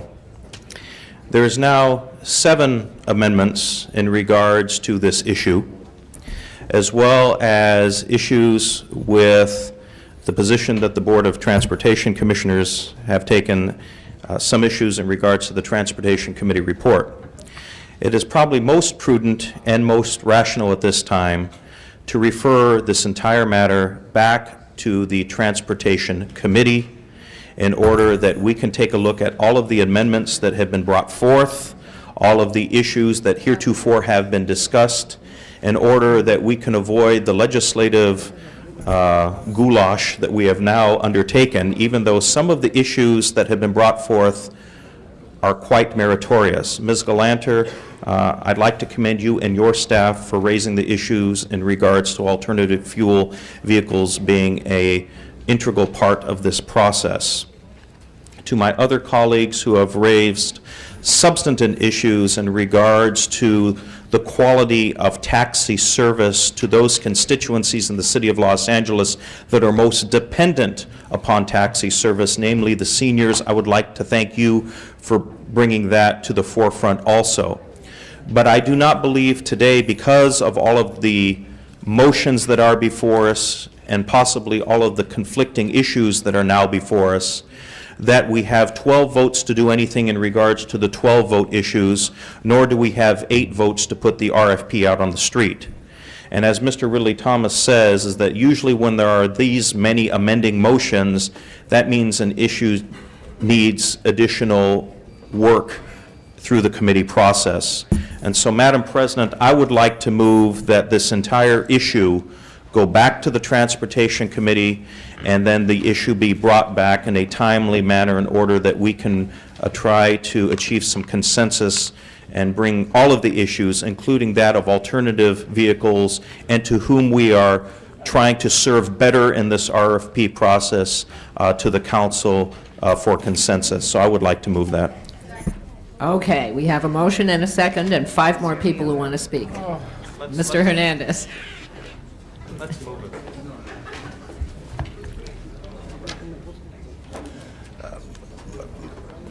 I move the previous question. Hernandez for president. All right. All right. This is to send it to committee? This is to send all of it to committee with the understanding it will come back soon. Mr. Holden, you weren't one of the 5. I know, a point of order. Yes. My point is that does this action in any way suggest that the ruling of the city attorney is correct in terms of the fact that we're waiving the 30-day time period which is required in the law? Yeah, I'm afraid it does. No, it does not give them the waiver. All right. Well, nevertheless. We're not expressly stating that it gives them the waiver. No, we're not expressly stating it. That's certainly true. All right. The motion for previous question is before us. Open the roll on the previous question. That seems to be unanimous. All right, debate has been closed. The first motion is Mr. Savornich's to refer the entire matter to committee. Open the roll. As for an I vote. All right, everyone seems to agree with you. Close the roll, tabulate the vote. 14 ayes. All right, it goes back to committee. Lucky you. Thank you all for your time. Thank you to the commissioners for being here, and we are on to the next item. Madam Chair, I'd Yes. like to ask that we take item 18 out of order. Is there any problem with taking item 18 out of order? We do have a card on it. Any objections? In that case, we'll hear item 18 next. We have a couple of cards.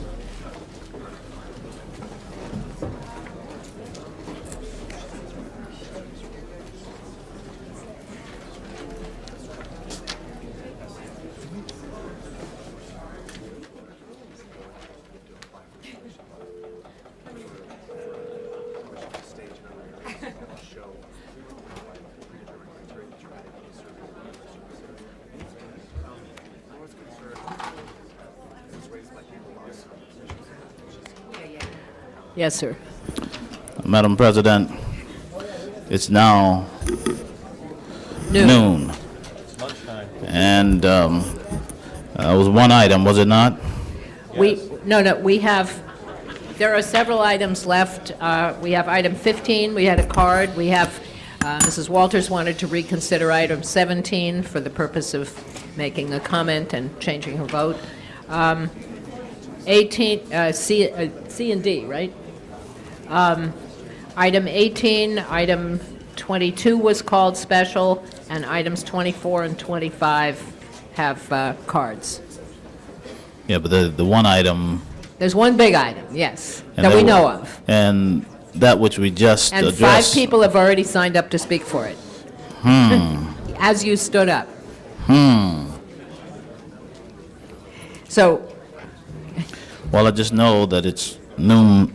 It's noontime, Madam President, and I have duly it took noted. us a considerable amount of time to get through that, even with your adroit management of the discussion. Mr. Ridley Thomas, what's your point here? I think I just made it. All right, we're on item 18. Ms. Goldberg. Actually, I'll yield to Mr. Wax All right, if he's pushed Mr. his Wax. button because it's his motion. Mr. Wax, you're up first. Thank you, members of, Madam President, members of council. What I'm going to ask for you to do today is ask us to adopt the concept of providing an independent outside inquiry into all aspects of the Rampart scandal, and ask the issue go to Ms. Sikowski's committee for 30 days, the Public Safety Committee, to work out the specific plan of who shall make the appointments, who shall constitute the committee, etc. I think it's important, however, that we indicate our support for complementing the current investigation with an outside independent inquiry. I think the chief has done a superb job in conducting the investigation to this point. I think that the fact is that everything that we know about what's happened at Rampart has come from that investigation. I voted with the majority of this council, unanimous council, to give the commission resources to complete its charter-given responsibilities. But I think that no matter how you cut it, inevitably, if you are going to restore the confidence of this city in its police department, we're going to have an independent outside inquiry, not only into what happened, but why it happened and what can be done to prevent it from happening in the future. That is why this morning, for example, both the American Civil Liberties Union and the Police Protective League supported the concept together of an outside independent inquiry. There are three reasons why I think an outside inquiry is imperative. First, I think it's simply impossible to ask people to be totally objective when they're examining themselves. And the fact of the matter is that the main question that people are asking throughout this city is, how could something of this magnitude go on for so many years without the people, including some of the people who are now investigating the incident itself, not having known about it? I think you need an independent outside inquiry into that question. Second, there are issues that are not even within the jurisdiction of the police department itself. For example, did the district attorney exercise adequate independent review in looking at the evidence that they've constantly used in tainted cases? But third, and perhaps most important, and why I think the ACLU and the Police Protective League joined together, is that we've got to restore the morale of the overwhelming number of good police officers in this city who serve this city every day and risk their lives and who are devastated by this. And I simply have to tell you that no matter what you say, a complete internal investigation alone will not be convincing to people. People have to believe it's objective. People have to know that it is being looked at by people who have nothing themselves involved and nothing to lose. We've got to do this if we're going to restore confidence of people. There are simply things that the commission and the department cannot look at it itself. I think it's imperative that we make the commitment to do that. I think we can spend the next 30 days waiting for the completion of the Board of Inquiry report and in determining a specific plan for who should be appointed. I think it should be distinguished jurists. I think it should be legal scholars, prominent clergy, civic leaders, defense attorneys, people expert in the criminal justice system. We can work that out, but I think if you are going to give people the confidence that you are willing to look wherever this takes and that you are willing to determine to do whatever it takes to keep it from happening again, you've got to be willing to make this an open participatory process. So what I would ask us today is to adopt the concept, refer it to the Public Safety Committee for 30 days to come back with a plan for the specifics as to who shall constitute the committee, who shall make the appointments, etc., but that we let the public know today that we are going to do what I know inevitably you're all going to have to come to the conclusion is necessary. Perfect timing. Thank you, Mr. Wax. Now, we do have two people who want to be heard, so I think we should have the public hearing first. First is Mr. Erwin Chemerinsky, and then Leonard Shapiro. And if there's anyone else who wants to be heard, I need a card.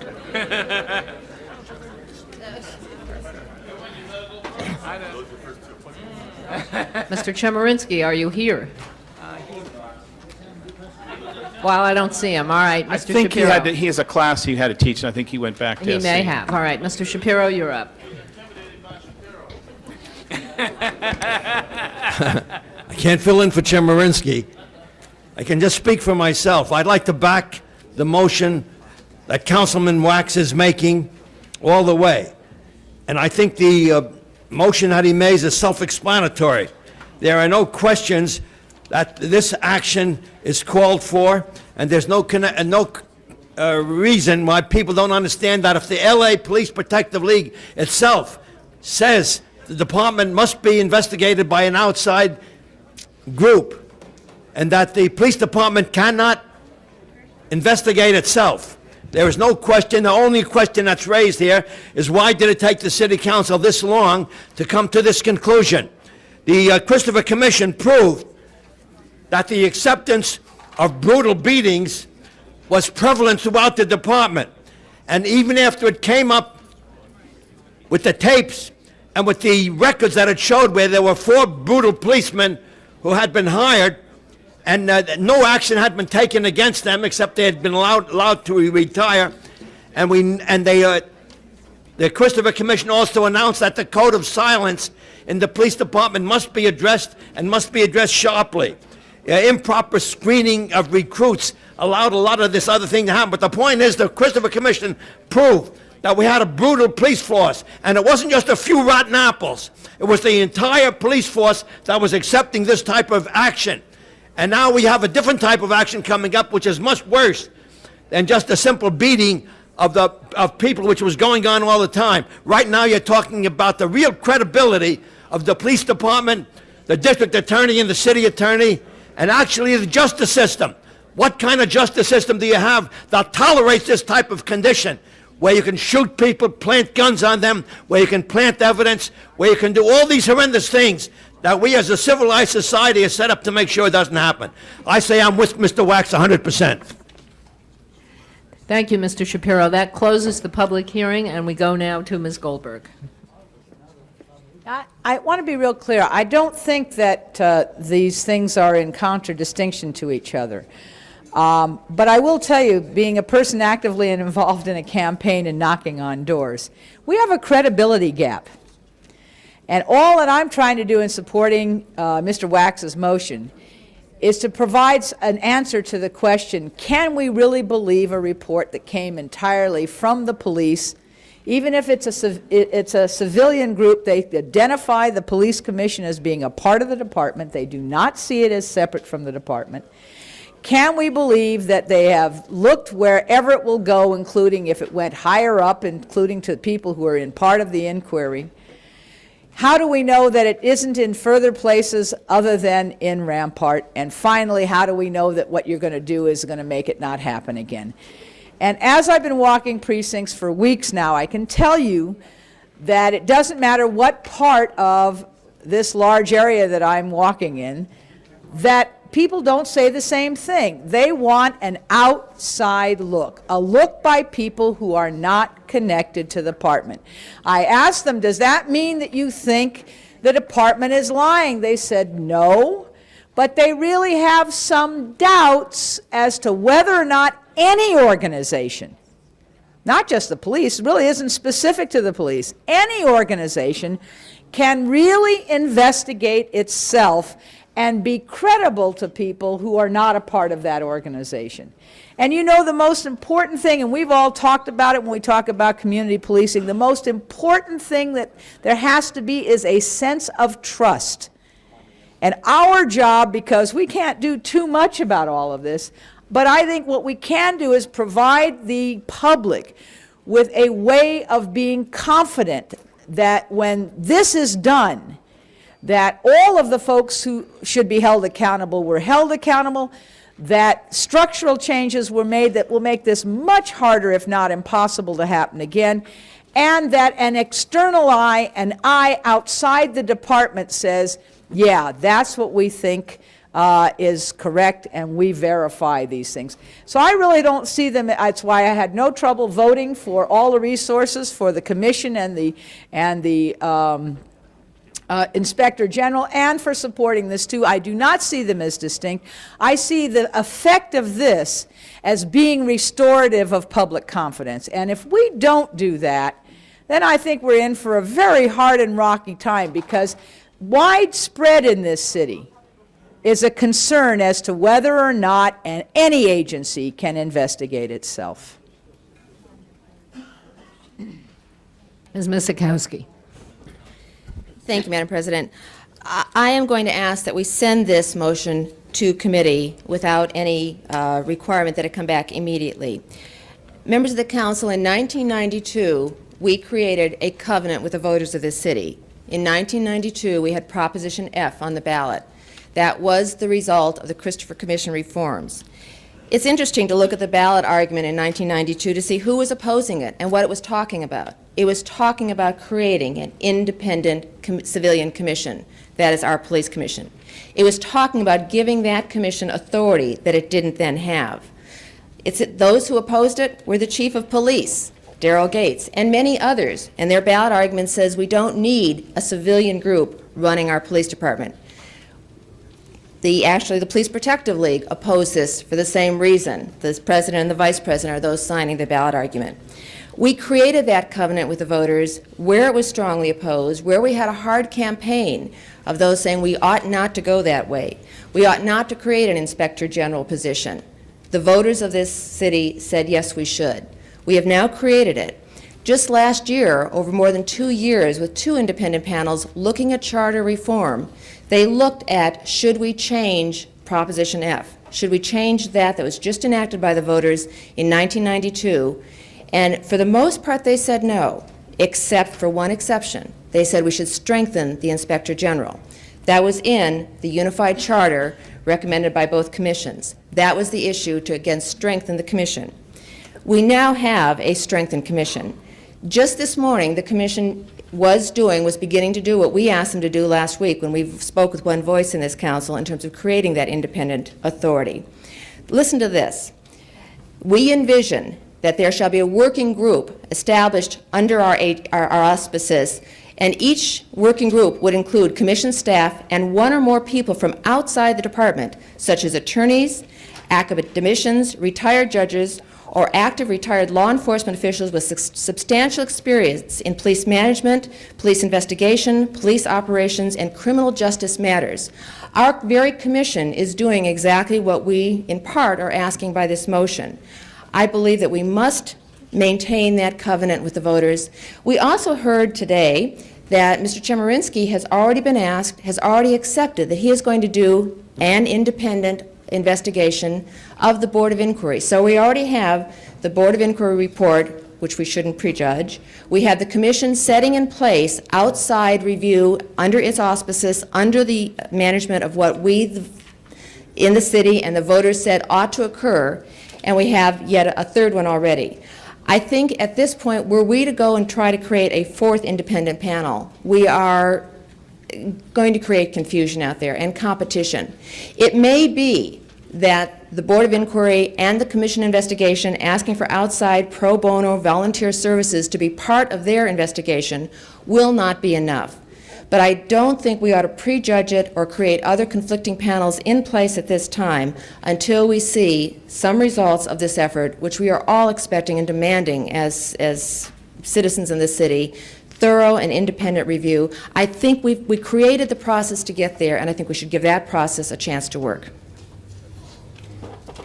All right, now let me just make sure I understand. We have Mr. Watz's motion is that we approve the motion in concept and then send it to committee. Ms. Misikowski's motion is just to send it to committee without taking action here today. Okay. Is there a second to that? I guess there is. All right, Mr. Feuer. Thank you, Madam President. I want to begin with where I think we agree. There is, I think, a strong consensus of outrage on the council regarding the actions that give rise to the investigation now. There is a strong sense of support for civilian oversight over the police department. There's strong support for a review of the police department's activities that is independent of the department staff. I think we all agree this is an extraordinary moment in the city.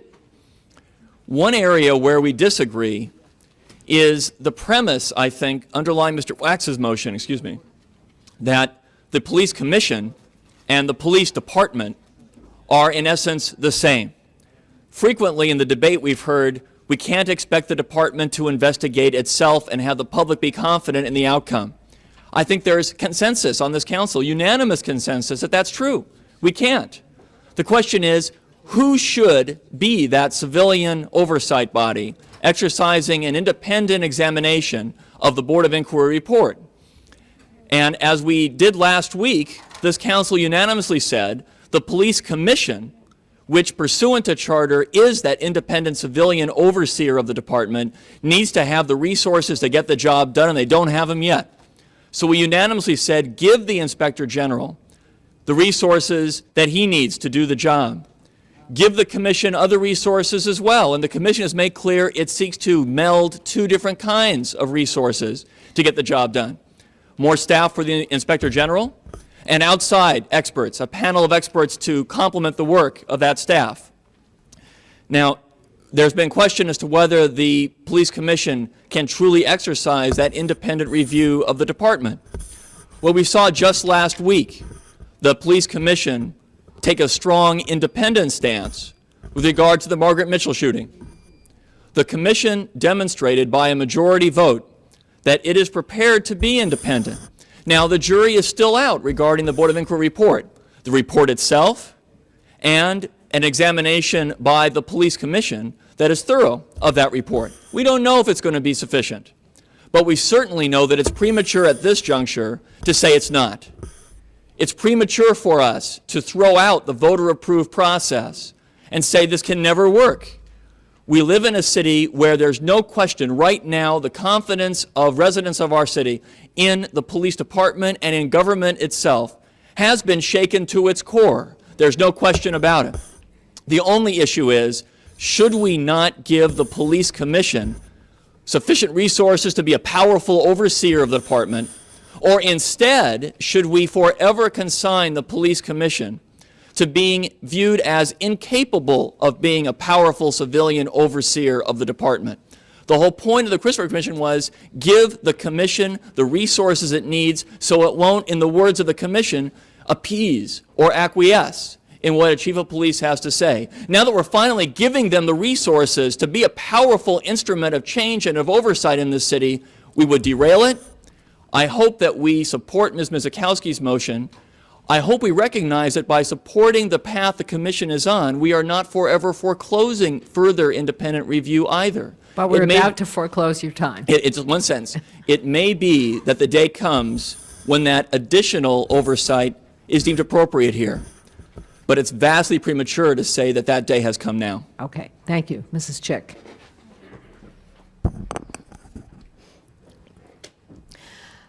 I am rising in support of Mr. Wax's motion, in particular because the concerns that I had about fleshing out the details, he has taken care of that concern by suggesting that the motion go to the Public Safety Committee to be fleshed out.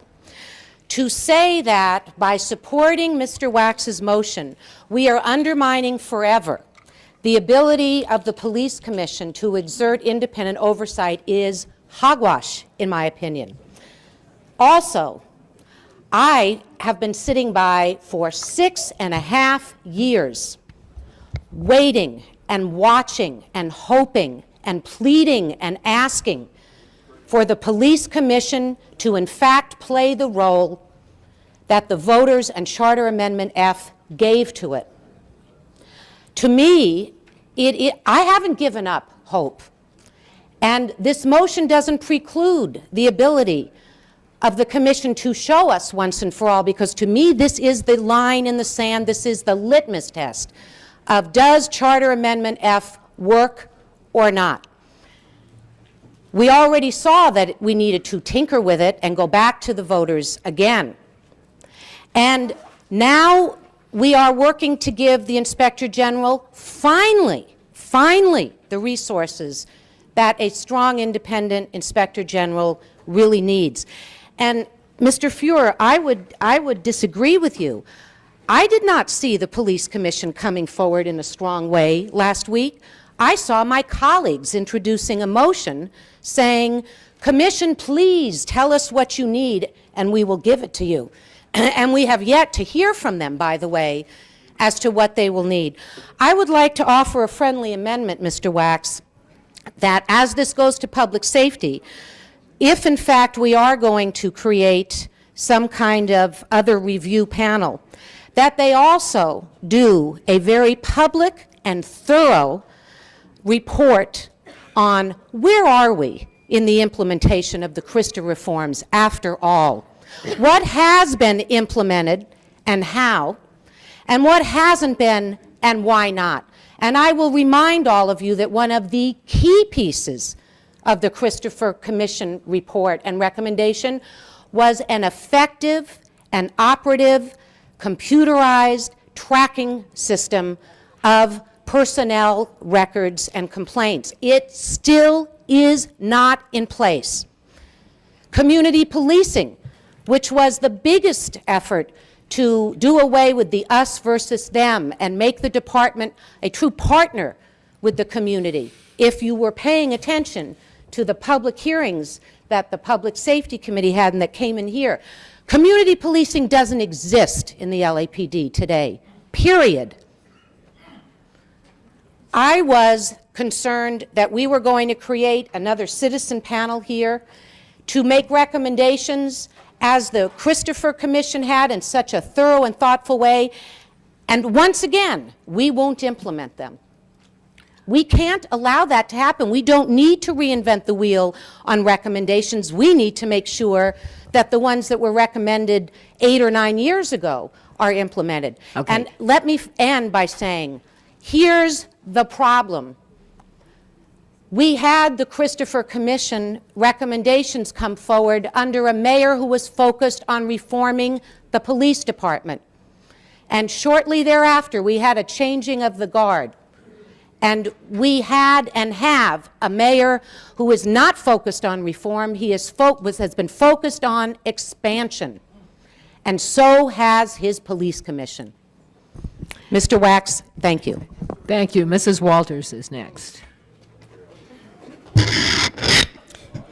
That was a very powerful statement that Ms. Chick just made, and it reflects the concerns and opinions of people with whom I've been interacting on this issue. Council members, in 1992, 2 days after the Rodney King incident in 1991, 2 days after Rodney King was beaten, I went to a very high official in the police department as a member of the school board to ask in the DARE program, what do we tell our children when they see police officers behaving in the way that they saw them behaving in the Rodney King beating tape? Whatever they decided they would tell the children at that time, I frankly didn't even ask the question this time. I don't know how anybody gets their mouths wrapped around something to say that, don't worry, it'll be okay, with respect to the things that have happened at Rampart. To say that the police department has lost the confidence of the general public is putting it mildly. Ms. Goldberg spoke of what she is learning or hearing as she's campaigning. 91 was a time when I was campaigning for this office, and I was going door to door in the 9th Council District, going to high propensity voters who are primarily senior citizens in the 9th Council District. And let me tell you, senior citizen after senior citizen, people who are normally supportive of the police, stood asking me, some with tears in their eyes, what was going to happen. And one particular woman I will never forget stood there and cried because she had a teenage son, and she was afraid that he was going to be beaten at the hands of LAPD. We cannot exist as a free society when people are afraid of being beaten by the police. It simply does not comport well with our notions of freedom, justice, and equality. And I know Chief Parks and others in the department, and I applaud the commission for what they did with respect to Margaret Mitchell. That was my position exactly. There was no way that could be justified. But regardless of how well-meaning other people are in the department, the thing that that the department must realize is that they're a highly insular community. And they've got to hear these voices from outside. The fear that this kind of thing engenders in public. 10 years ago, it was Rodney King. 9 years ago, it was Rodney King. Today, it's Ovando and God knows how many others that have been harmed and maimed at the hands of the police department because they were Latino, because they were suspected of being in a gang, because they were poor. And the LAPD has said many, many times to me that they do not turn in people to immigration. And I pick up the paper the other day, and bless Pat, there was LAPD turning people into immigration. So we must have this investigative arm, an independent arm, independent of the police department, independent of the commission, and we must move forward with reestablishing confidence that this is a free society. Thank you. Mr. Pacheco. Madam President, I'm going to go on a limb because I know there are a lot of things being said that people have said about what they're hearing in their communities. Let me say something that may seem kind of out of the box. I haven't heard much in my community about the police rampart issue. I haven't had an overflow of constituents calling and complaining. I have had an earful from many, many lawyers who don't live in my district, activists who live in Santa Monica or other parts of the Southern California region who have a strong interest in what's going on. But when you talk to the average resident in my community, I don't get this outpouring of complaints or criticisms of either the Hollenbach Division or the Northeast Division or how police services are being rendered in my community. It's interesting, people are talking about campaigning. And one of the things that was said against me, which I think was sort of ironically worked in my favor, was that I was the candidate that was going to put all our kids in jail. That's what my opponent said, because I was a prosecutor, and I ran on a tough on crime campaign. And what I told many people, and I told my opponent at the time, is what you don't realize because you haven't been in juvenile hall and you haven't prosecuted juveniles, is that when you talk to a parent in Ball Heights and you tell them that you're going to put, that all Nick Pacheco wants to do is put our kids in jail, is that parent doesn't turn around and look inside his house or her house. They look down the street pointing at going, yeah, that one, because it's a very unsafe environment at times, especially at night in some of our communities. So let me tell you something, okay? I invite my community, all the Latino communities, especially the ones who live and are serviced by LAPD, to reach me. I've heard enough from the activist lawyers, I've heard enough from the plaintiffs' lawyers, but I want to hear from the residents. I haven't heard much yet. I have one complaint. I have one complaint in one project area in Estrada Courts, which we're looking into. But other than that, I don't have anything else. The thing I don't like about the discussion right now, which really bothers me, is that I was raised and I was told by many people that we need to judge people by what their content is, by what their work product is, not by who they are, what race they are, what color skin they are, what uniform they wear, but how they conduct themselves. When we prosecute individuals, at least when I prosecute individuals, I always spoke about the fact that what we are judging is a person's conduct. I'm not asking the jury to deem this person moral, immoral, evil, or anything. On a certain day, at a certain time, and for most of the time, less than 5 minutes of their life, they did something wrong. And that's what we're judging. So I'm asking everyone to wait for the Board of Inquiry report to get the content before you start judging the book by the cover. Look at the content, and that will determine whether or not we had a process worthy of support. And I am skeptical. I do have a healthy level of skepticism in the process, but I am not going to breach the practice that I was taught to not prejudge things and wait to see the facts and the content of either the person or the report. So I am asking you to send this item to committee. We will discuss it.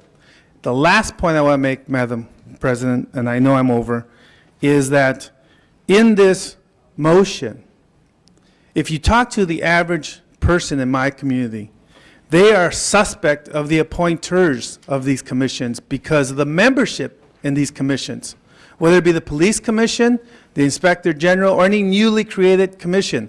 I don't see anything in this motion that is going to alleviate that concern, that whether it be the mayor or the president or whether these commissioners are going to come from the west side as they tend to. So I don't see anything in here that alleviates my average citizen residents' concerns about representation, and they're the people who we're supposed to be servicing.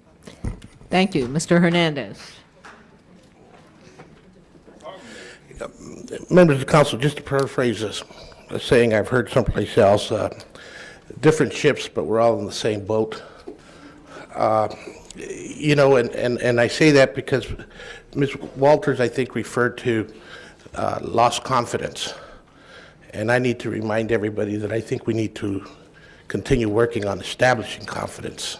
I don't think it's a question of it being lost. I think it's more of a question of it never being established. And I say that because we have a police commission that is a result of a reform movement. A police commission that fired a police chief and hired a police chief. Basically, an independent counsel whose role's gone through tremendous debate. And just recently, us actually voting to give them the authority in terms of the financial resources to be able to do something. We have a police department that's gone through tremendous growth. And one of the things that concerns me, and maybe I can also stand out on the limb and saying, my reality is I'm not running for office. My reality is I have 494 days left to try and work on establishing confidence. And so when we deal with this issue, I think it's extremely important that we realize that we have a police commission who has to establish confidence. And we have a police department who has to establish confidence, but we also have a council that has to establish that confidence. And the public, rightfully so, should be questioning us, particularly when we're talking about our young people and the poor and minority communities and immigrant communities, which is what Los Angeles history has been about.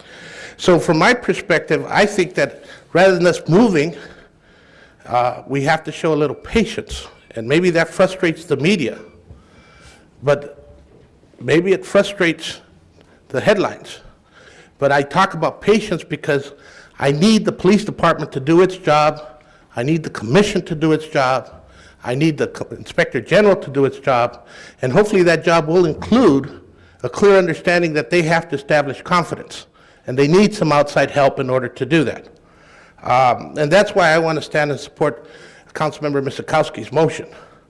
I think that it's important that we keep in mind that no matter what happens after this scandal, we could be in that same cycle again if that confidence is never established. And if people can't do their job, how do you expect to do that? And I think that that's what the reform movement was about that started with Rodney King and the Christopher Commission. And all those issues are still being implemented. I just wanted to share that because where I see us today is finally taking some action to give the commission some resources to basically review the work of the police department, who basically has been doing work on this matter. And what the final result is, it still has to be studied. I just, again, my hesitation is I don't want to work on continuing to create this myth that we can't have confidence in our policymakers as well as on our Police Department. Thank you. Mr. Holden. Madam President, members, I'm pretty much impressed by what Nick had to say for the 5 minutes that we're here today, as he expressed 5 minutes is time limit. He is a district attorney, and others are politicians, and they're discussing it from that aspect. Not necessarily what's right and wrong, but how do you respond to public opinion necessarily? I think that's important also. I tell you, however, that we have to be mindful of the fact that what we say here or do here today and beyond, we may be very well putting the police department, the entire department, on trial. We're not saying it, but that's in fact what you're doing. There are members within that police department who, every day of their life, protect and serve us well, according to the way they've been trained, and respect our rights. And yet there are others who do just the opposite. Now, we could be impressed by the fact that the president of the Protective League came out and said, Mr. Wax is right, let's have an independent investigation. That's fine. Glad to hear them say that.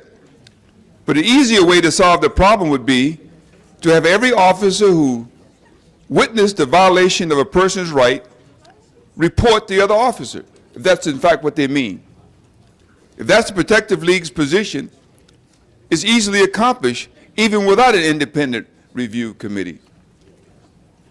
So that's a challenge for them to respond to. I also want to say that under Chief Parks, he's dismissed more police officers since he's been chief than perhaps all the other chiefs put together in the past 10, 15 years. He is responding to what we're asking him to do. I honestly believe that we wouldn't have as much information about what happened at Rampart that was wrong if it were not for Chief Parks and the way they've conducted that investigation. And we may very well need an independent commission to look at the matter. After the fact, too many irons in the fire, something's going to happen. Leaking of information, making it difficult to prosecute those officers that we find to be guilty of violating people's rights. You're muddying up the water. And I would say that let's give the police department and the commission an opportunity to complete their investigation, report their findings to us, and then we act. We can take that report and turn it over to the independent commission if we choose to do so. Then have them do the same, but not at the same time. We don't know which one is leaking the information, which one has all the information that they need in order to complete their investigation. And I would say that, let it go to committee without any action or recommendation.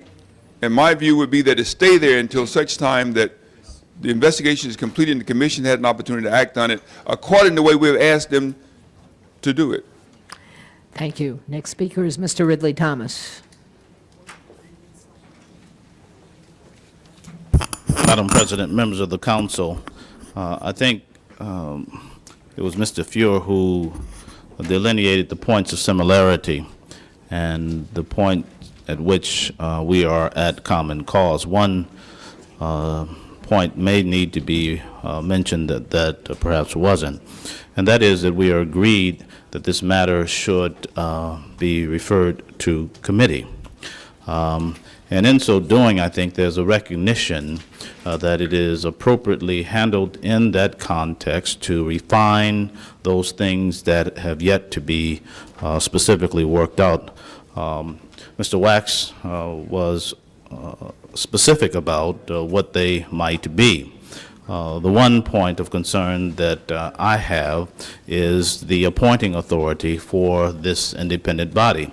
In view of the history, the 6.5-year history of the appointing authority and the paucity of such appointees in the 8th, the 9th, the 10th, the 1st, the 14th, I would be most unwilling to place the mayor's office in full reign with respect to thinking that there's going to be equitable appointments and the like. And Mr. Wax, I think it's an important thing to have the committee work out those details. I also rise to make the point that there is a rather narrow interpretation of the Christopher Commission recommendations that drive the perspective that it is the police commission and the police commission alone that has the right, the responsibility, that is to say solely or exclusively to deal with issues of this sort. I think that is a mistake. I do not think it is fundamentally wrong. I just think that it's a contextual error that needs to be addressed. And why do I say that? I say that because there is a broad way to interpret Christopher, and those of us who lived and breathed that experience while serving on the council and advising those who are working on it and working hard to make sure that Charter Amendment F was ultimately passed. And I happen to represent the district in the city that supported Charter Amendment F at the level of 89%. And so the people who I represent are intent on effective police reform. It is hard to ignore the fact that the range of ideas don't exist beyond the confines of the commission. I'm pleased to hear from the chairman of the committee that they will avail themselves of such expertise. Mr. Pacheco, the stakes are high in my view. And you say, let's not judge the book by its cover. I'm inclined to agree with that point of view, but the risk that we take without trying to make sure that we don't have a disaster on our hand is very, very important. Therefore, I think the motion to have the matter go to committee to keep open the option of independent investigation is a realistic one, it's a fair-minded one, it is a prudent one, recognizing that the specifics need to be worked out. I would say that it ought to be on the table that the Department of Justice ought to be involved in this investigation as an independent entity, perhaps, if no more than in an advisory capacity. And I would say that that we should consider that not before the commission has a chance to bring back its scope of work. We said last week that we would give them 10 days, so we should do that. So in 10 days, this will be in committee, Madam President, and I think at that point in time, the committee and the council could deliberate further as to whether we move from in concept to actual implementation of the outside investigation. Right. Thank you. Let me just point out that under either motion, the matter would be in committee and would continue open. There is no motion, unless both of them were defeated, which seems unlikely, there is nothing, no outcome that would close off the possibility. We have 6 more people who want to speak, and we do have a few more items on the agenda. I just want to remind you that. So, Mr. Burnson is next. Yes, I'm going to be very brief because most of it's been already said. I think that to go off in a scramble without knowing which direction we're going to go would be a severe mistake. First of all, I do believe that the commission is the civilian oversight that was provided for in our charter, was provided for in the Christopher report. Now, there may be those who may not agree, and they have always been those that wanted a civilian oversight over the police department. Well, you know, that has its drawbacks also, and one of the things you might want to consider while you're considering this is whether you're talking about a permanent oversight outside of the commission, because this is where this may go, and I can tell you that if this is where this may go, that I'm going to be opposed to it. Now, I think that we need to get to the bottom of this. I think the chief and the commission have said and are trying to do the right thing, but the league, in its frustration, because you can imagine the frustration of an officer who goes out there and lays it on the line for us every day and reads the newspaper headlines that suggest that all the department is corrupt. And that's what I even heard somebody say who testified here, one of the civilians that testified here today before this committee said something about the corruption of the department. Everybody knows the department is corrupt. Well, that's not true. The majority of our officers are honest, hard-working people who go out there and protect our homes and our lives every day, and we shouldn't forget that. It is with that frustration that they joined with the ACLU today to ask for an oversight, and you have to understand the significance of that. They're frustrated. They want to clear this up, and I think we need to move forward to do that. Joel, I appreciate your motion. I think it should go to committee. We should decide what manner this investigation is going to take. We should figure out how the appointments are going to be made, who the people who are going to it's really going to be an oversight of the commission's action is really what we're talking about. And I don't have a problem with it as long as we understand that it's in this particular instance. So I would ask that I'm going to support the motion to send it to committee. I think we need to move forward. The public needs now to be reinsured. But more than anything else, the officers themselves need to be vindicated for what they're doing and doing their job for us every day. And I think that in that spirit, I would support this. Okay, thank you. Next is Mr. Padilla. 4 to go after that so far. Thank you, Madam President. I'll try to keep my comments brief. Most of what I feel and have to offer has already been said. But I want to go back to a point that was raised earlier by several members, that of community police relations, that of confidence by the community, by the people of Los Angeles in our police department. And I think it's inappropriate to speak in extreme generalities in this case. In my district, similar to Councilman Pacheco, I'll offer my perspective, the feedback that I've gotten from residents, and it has been mixed. It hasn't been a whole lot. There's been some, and it's been mixed. There's some people who will point and say, you see, we've been telling you. You see, this has been going on. So Councilmember Goldberg, I hear you. But at the same time, I see blocks, organizations, and other community leaders who are supportive of the Los Angeles Police Department, even more so now in this time of crisis for the city. And so I think it may be timely for us to revisit the issue of community police relations. The senior lead officer issue was very hot several months ago. What's happened as a result of that? Last week, when the department was here supporting, giving the police commission and the inspector general additional resources, additional staff to do their job, a couple of things came up. The proposals for a 312 schedule for the police officers. I bring that up because that, in conjunction with senior lead officer programs and other proposals, we have to look at what have we done as a city, as a policy-making body, to create an environment in which situations like the Rampart corruption can take place. That's one thing. But I go back to my district, and I think 99% of the people there can agree, they do see that what's happened has been the result of a few bad apples. It's not everybody in the department. You know, last week I had a meeting with not just members of my staff, but other leaders and community members in my district. And for the first time, we went through the exercise. In a lot of communities in this city, you have to do an educational process to explain what's going on. So we went through the exercise explaining, well, this is the police department, and this is where the chief goes, and this is the inspector general, and this is the police commission. And if there's an independent entity looking into the situation, this is where they fit in. And you draw the whole flow chart, and you explain the difference between a board of inquiry and their report and the criminal investigations that are taking place. And I thought to myself, we are following a process.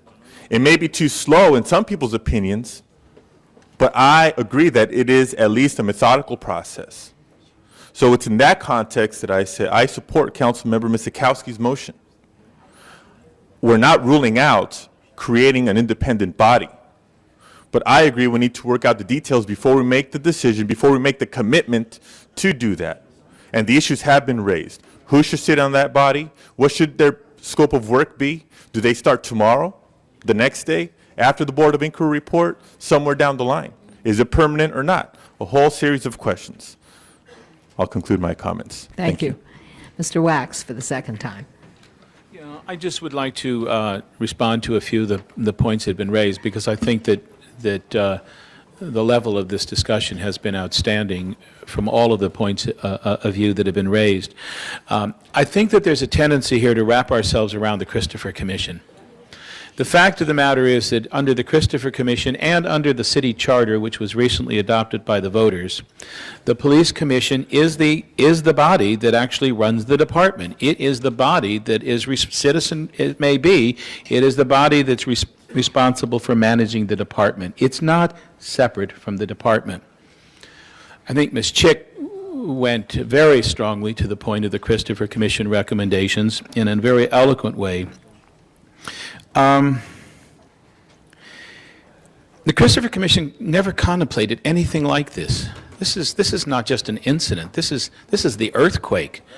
This is something of such incredible magnitude. This isn't set forth in the Christopher Commission. Christopher Commission also recognizes that not only is the Police Commission the civilian body which runs the department, but it doesn't have any jurisdiction over a number of the things we asked to be discussed in the issue, such as the other agencies that are outside of the city family that have an important part to play in this. The issue that Mr. Pacheco raised is an interesting one. I haven't either, Nick, gotten that many until recently. I think we haven't gotten that many complaints for a couple of reasons. I think there's very little public sympathy with the victims. I think that there's no videotape. With Rodney King, you have seared in your mind an image coming from the replaying of a videotape. There's been no videotape here. If you had a videotape of a human head being used as a battering ram crashing through a wall, I think the response would be different.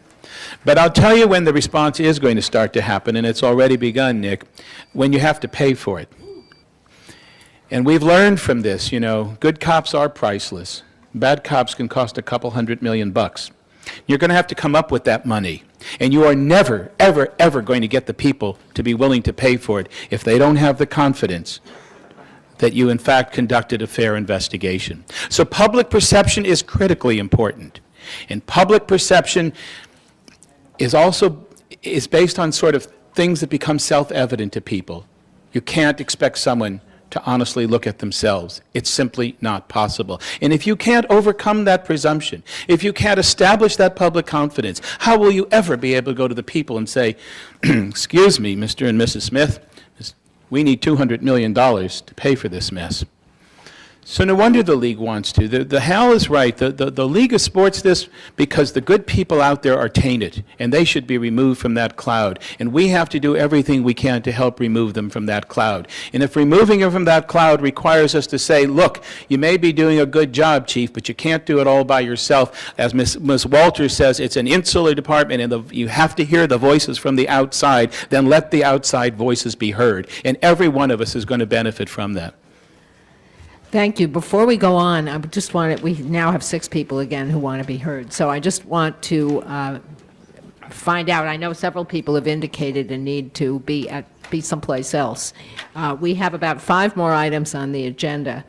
If none of them is particularly urgent, I'm going to ask that and if there's no objection, that we just hold over the rest of the items to tomorrow. Anybody have a problem with that? I don't think there's anything that has to be done today because of a time limit. Yes. Yes. 15. Item 15? All right, we'll do item 15 if we ever get there. Okay, Mrs. Chick, you're next, unless, of course, you want to pass. In the interest of time, and because I believe that I spoke my heart and mind before, I do just want to underscore the very minute difference between the two motions here, and that for those who are arguing we need to give the commission a chance to do their work, etc., I don't hear any arguments to the contrary. We are all prepared in a very quick timeline to give the commission the resources they need. We've offered them to them. That's going to come back to us long before Mr. Wax's motion. It is going to committee either way, and I think that at the very least, there's benefit in saying we support the concept today and want further discussion in committee to keep the heat up, to keep the pressure on all of the involved entities to continue to do the very best and most scrutinizing job possible. And finally, I do want to add one comment thinking about what Councilmember Walters said about the decision of the Police Commission on the Margaret Mitchell case and Councilmember Fewer.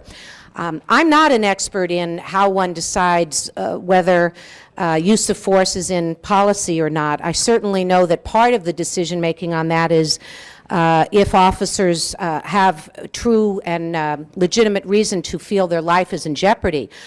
I think the problem that I would have liked the Commission to speak out more about is twofold. One, the training that's going on and the fact that the training videos for use of force in the department with the mentally ill over and over again are showing scenarios of mentally ill people armed and attacking officers.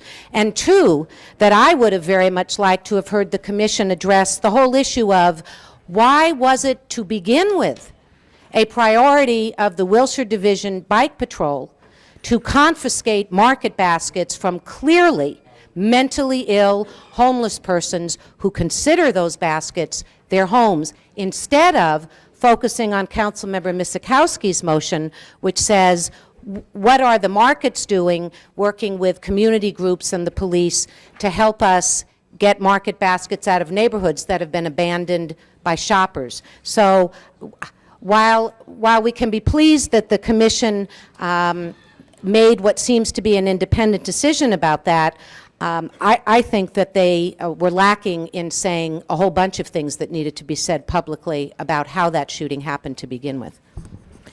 Mr. Fewer is next.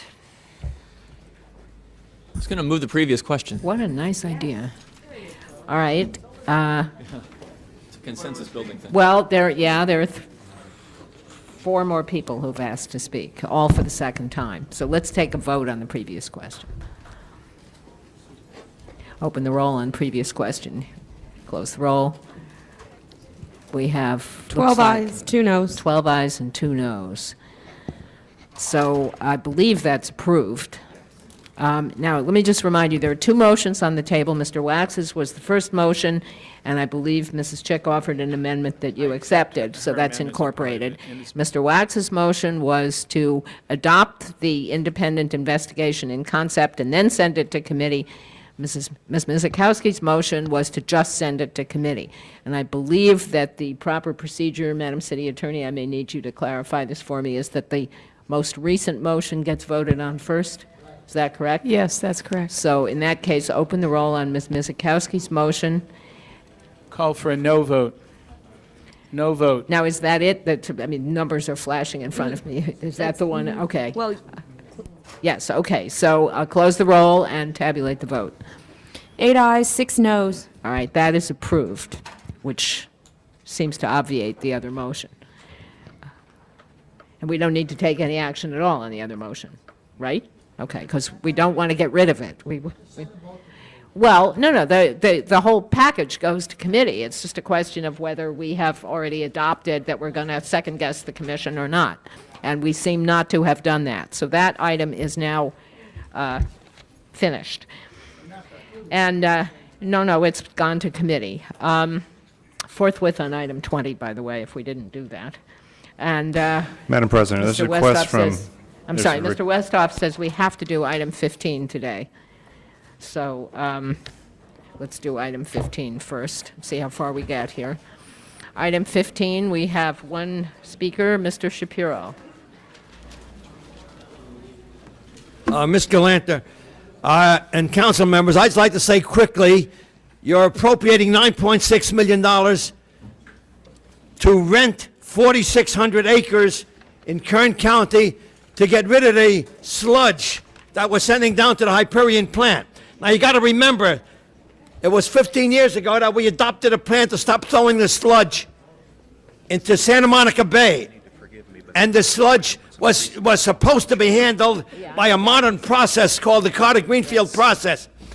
Well, you blew tens of millions of dollars on this process, and now you're hauling this sludge out from the Hyperion plant, this high-tech $3.5 billion plant, which you spent $2 billion already. You're hauling it out to Kern County, and you've been doing that for the past 10 years. What a criterion this is upon the whole process. You're spending billions of dollars to handle a sludge process, a sanitation process, and then you're showing everybody that you gotta buy 4,600 lots and you gotta dump all this sludge on that, and that's the way the city of LA handles its sanitation problem. Thank you, Mr. Shapiro. We appreciate your congratulations on our fine composting program.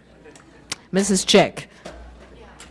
I'd like to ask the department or our city attorney for Public Works, what is the status of what I believe is a lawsuit with Kern County? My understanding is that we are looking to put our biosolids facility in a place that doesn't want it, and that we're looking to buy land where we're not wanted. And so I want to know, what is the status of litigation with Kern County? Is it true that they are trying to prevent us from locating this biosolid facility there? What are the other alternatives, and why aren't we taking advantage of looking at locating our facility someplace where we don't have to engage in litigation and where they want us? Madam Chairman, if I may, excellent questions, Ms. Chick. We heard this in committee, and some of your questions precipitate a closed session response in terms of the litigation aspect. So I think we need to... Let the attorney respond to that, and then we'll see what we have to do here. We are litigating with Kern County over the validity of their ordinance. Even if their ordinance were to be ultimately found valid, as the report suggests, we are moving, this property would still be usable by the city with Class A biosolids, and we would also be able to use state roads and not Kern County roads, so we wouldn't be subject to the $3.37 fee per ton for our biosolids. So there are a number of reasons. Which is the alternative? No, this particular piece of property is viable even if the Kern County ordinance survives our challenge. So we can use this property either way. Just so we all understand what's going on here, let me see if I can help get you the answer to the question. What you said, in essence, is the litigation is ongoing, but the department believes, the city believes, that we can use this, we could be using this property in compliance with the county's ordinance, even if their ordinance survives. Correct. Does that if help? I could also That helps, answer and your but question. I wanted to hear also about alternatives, because... Yes, let me answer that question. Judy Wilson, Director of the Bureau of Sanitation. Alternatives to Kern County are further away and more expensive. To haul to Kings County, which would accept our biosolids happily, would be $28 a ton versus the $21.50 a ton that we expect to be able to pay for hauling to the site. So that's over $1 million a year in extra cost. That's significant. It is. And so, because of cost and because whether the ordinance stands up under litigation or not, we can do it cheaper and we can do it in That's Kern correct. County. That's correct. Okay, thank you. Okay, anybody else? Open the roll on item 15. Close the roll. Tabulate. Wait, you need to say something? Just that we had one minor adjustment, which I gave All to the right. clerk, which is that the check be paid into to the First American Title Company as opposed to the property owner, because All we're right. in escrow on it. Okay, with that amendment, open the roll, close the roll, tabulate the vote. 13 ayes. That is approved forthwith. Thank you. All right. Now, I see people fidgeting on the edges here. Do you want to try to proceed for another few minutes? Item number 24, request by Councilmember Chick to continue that matter till Wednesday, Let's do that. 23rd. Okay, and then let's do item 17. Mrs. Walters wanted to reconsider items 17, C and D, I believe. 17, C and D, yes. All right, just hold on a second, Rita. Just without objection, those are now reconsidered and before us. Okay, go. Thank you very much. It's not for the purpose of changing my vote, because I wasn't here to vote for it in the first place, but it is for the purpose of voting no on both items and commenting on them. These C and D will waive God knows how much money for the Grammys to come here and party after the awards at the Biltmore and have the awards at the Staples Center. If anybody can afford to pay the fees associated with an event, the Grammys folks surely can. And as we're looking for pots of money to stash away for this judgment that we're surely facing in this Rampart horror, then we don't need to waive fees for organizations, no matter how popular their music or their artists are, who can afford to pay. These things, it may be almost $100,000 for both events, and I think that it's a waste of our money, council members, to do this, and we ought to vote no. And I am voting no and urging others to do the same. Right, let's open the roll on items 17C and D. Nobody seems to. Well, I want to speak. Oh, all right. Sorry. Mr. Holden, push the button, though. Thank you, Madam I'm going to President. time you. I got to tell you, I'm one of the persons who voted against providing the funds for the Staples Center and because of traffic and other reasons. And if I had a chance to vote again, I'd vote no, because I don't think they should have taken it to North Hall. The vote was 14-1. But I must admit, since they've been in operation, the place has been managed superbly. Traffic has not been impacted as I thought it would be. Maybe they don't have too many good events. But it's been, the economy surrounding the area, as predicted, has boomed. Been good for that, more for the 9th District than for the 10th. But in being good for the 9th District, it's been good for the city. I think to have the Grammys here certainly is going to increase the bed tax in the hotels. All other kinds of services that be provided for those two events are going to be substantial economically for our community, a real boom. More jobs for the people, certainly Local 11 that's going to be complaining is going to be help. And we waived the fees for other events.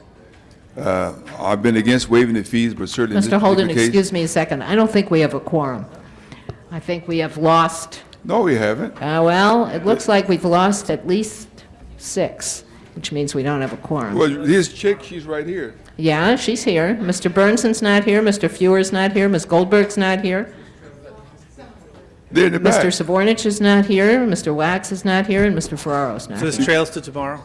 You got to vote on this, otherwise it's, No, we can vote on it tomorrow. we'll pull them out of the back room. Well, but they're not here, and if they're not here and they're not prepared to Well, vote on if they this, can then they're hear, not they can part- hear, they're on the floor if they can hear your voice. If somebody wants to come in here and bring the quorum back, I'm glad to have them, but if not, I'm going to adjourn the meeting. Anyway, then, You got somebody here? I want to see them. Yeah, they may consider it, but I don't. Somebody's got to be in here. Here we go. Mr. Burnson's here. all right, then I'll just Now, go, go I was ahead. just saying I supported an aye vote. I'm sure you were. Mr. Pacheco. I had some basic questions, but there's no staff here to answer them, so I was going to ask for a one-day continuance anyway. I don't know why I wanted to know if this is part of our package of appeal when we're negotiating to bring the Grammys, or is this something that happened Oh, okay. after the fact? You're right, we need staff for that. Yeah, staff for that, so. Do we have any staff here on this? No, I don't think we do. All right, so you're moving that we hold this over for a day. One day. Okay, Mrs. Walters. Just as a matter to correct the record, the council person from the 10th District said on the Staples Arena, he was the only person to vote no, and it was 14-1. I believe at the time it was 12-13 to 2. Mr. Wax and I were the only ones who voted no on it. All right, since the item, wait, hold on. Since the item before us is item 17, and we're Never gonna- 13-2, Well- I never voted for it, and I was out of time when you Mr. guys Holden, voted it. Mr. Ramrod Holden, didn't you're see out it. of order. I'm not out of order. I just wanna Yes, set the you are. record We're now straight. going to trail I've this never voted for until tomorrow. You guys can slug it out in the hallway. Slug it out in the hallway. Don't mess up the council chamber here. All right, so we're going to continue the reconsidered item 17, C and D till tomorrow, and the remaining items on the agenda will also be trailed to tomorrow. And I thank you all. We do have public comment, and I just want to point out to those who, and we seem to have a lot of people, that, well, we have 3 people, that we are losing a quorum momentarily, but do the best you can. All right, Mr. Burnson for an announcement. The Planning Land Use Management Committee will meet at 1:30. Okay. Public comment. This is the time for comments from members of the public on items not on today's agenda. First, Ms. Leaning. To here. Forthwith on 15. Thank you. Mr. Shapiro. And then Mr. Robinson. Madam Chairman and City Council, I'd just like to answer one remark that was made by the chair about the operation of Kern County being the Supposed to be composting. talking about things that are not on today's agenda during the public comment. I know. Mr. You Shapiro. mentioned the fact that I wasn't aware of the composting problem. It is No, not I a didn't say composting that at problem. all. I accepted your Okay. congratulations, but that was an item on today's agenda. Yes. So what else would you like to talk about? Well, an item that's off today's agenda Yeah, that I wanted to talk on today is the setting up the LAP, the Internal Affairs Committee, right now where they can learn from the county. There's nothing wrong with us learning from the county. If the sheriff office is doing something good and it's effective, the DA likes it, and it sounds good, there's no reason why we can't do it. And I'm not going to be here tomorrow when you discuss 24, so that's my opinion on it. It's a good idea, and you ought to do it. Now, about something else. You have talk about recycling. You've been talking about this for 10 years, recycling. Now, there's no reason why we can't get this into action with the apartments and the condominiums. We need it right away. Now, my main point that I wanted to bring up, Ms. Misakowski, is the fact that Ms. Misakowski, Councilwoman Misakowski, told me that she discussed holding district meetings with Mr. Ferraro, and he told her there's going to be a schedule set up where everybody's going to be involved like you did in 1998. Well, so far, I don't see the schedule, and I still think that everybody ought to become aware that with all the public lack of confidence in everything that you're doing, there's no reason why you have to draw back on not holding these district meetings. I think if Mr. Ferraro comes up with a good program, good. Hold it. But if he doesn't, I still think there's no reason why people, individual council people, should not hold their own district meetings. And in regard to holding open door, there is no reason why each council person can't say one day in a month, the first day of each month, my door is open to whoever wants to speak to me. Mr. Ferraro said that this isn't necessarily the case because you can't speak to him anytime you want. I called his office 3 times and I can't get to speak him. I called Mr. Fewer's office 3 times and we still haven't been able to get together. I think what's needed is an open door policy from all council members where one day in a month the door is open to whoever wants to come in and talk. Thank you, Mr. Shapiro. Mr. Robinson, did you wish to address the council?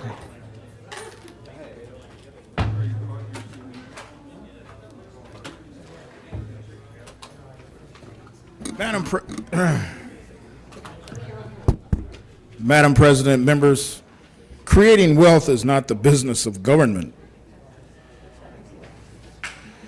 Madam President, the city's prohibitive tax structure is keeping business from growing. You are being kept from helping business because of the city's punitive tax structure. Tax reform restructuring is needed. Thank you. Thank you. That closes the public comment period. Motions for posting and referral. Unanimous vote. Council members request from council attendance. Councilmember Ferraro requests to be excused on February 23rd and 25th for personal business. This meets policy. Unanimous vote. And Councilmember Misakowski requests to be excused on Friday, March 24th for city business. This requires a motion. Mr. Padilla moves. Mr. Ridley Thomas seconds. Unanimous vote.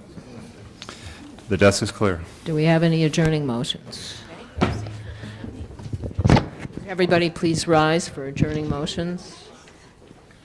Mr. Ridley Thomas. On behalf of Mr. Savornich, Madam President, members of the council, I ask that we adjourn in memory of Ada Kaiser Johns. She was 80 years of age when she passed, a resident of the 15th Council District. She did volunteer work with the Red Cross Voters Federation of Women, Auxiliary League, the VA Medical Center in West Los Angeles, and a part of the Harvard Tennis Club. Her husband, Portwood Johns, survives her, along with son Tony Johns, sister Mary Kaiser Cool, twin sister Flora Kaiser Jordan, daughters Jane Richardson Edwards and Sean Richardson Smith. Thank you. Anybody else? Call the roll.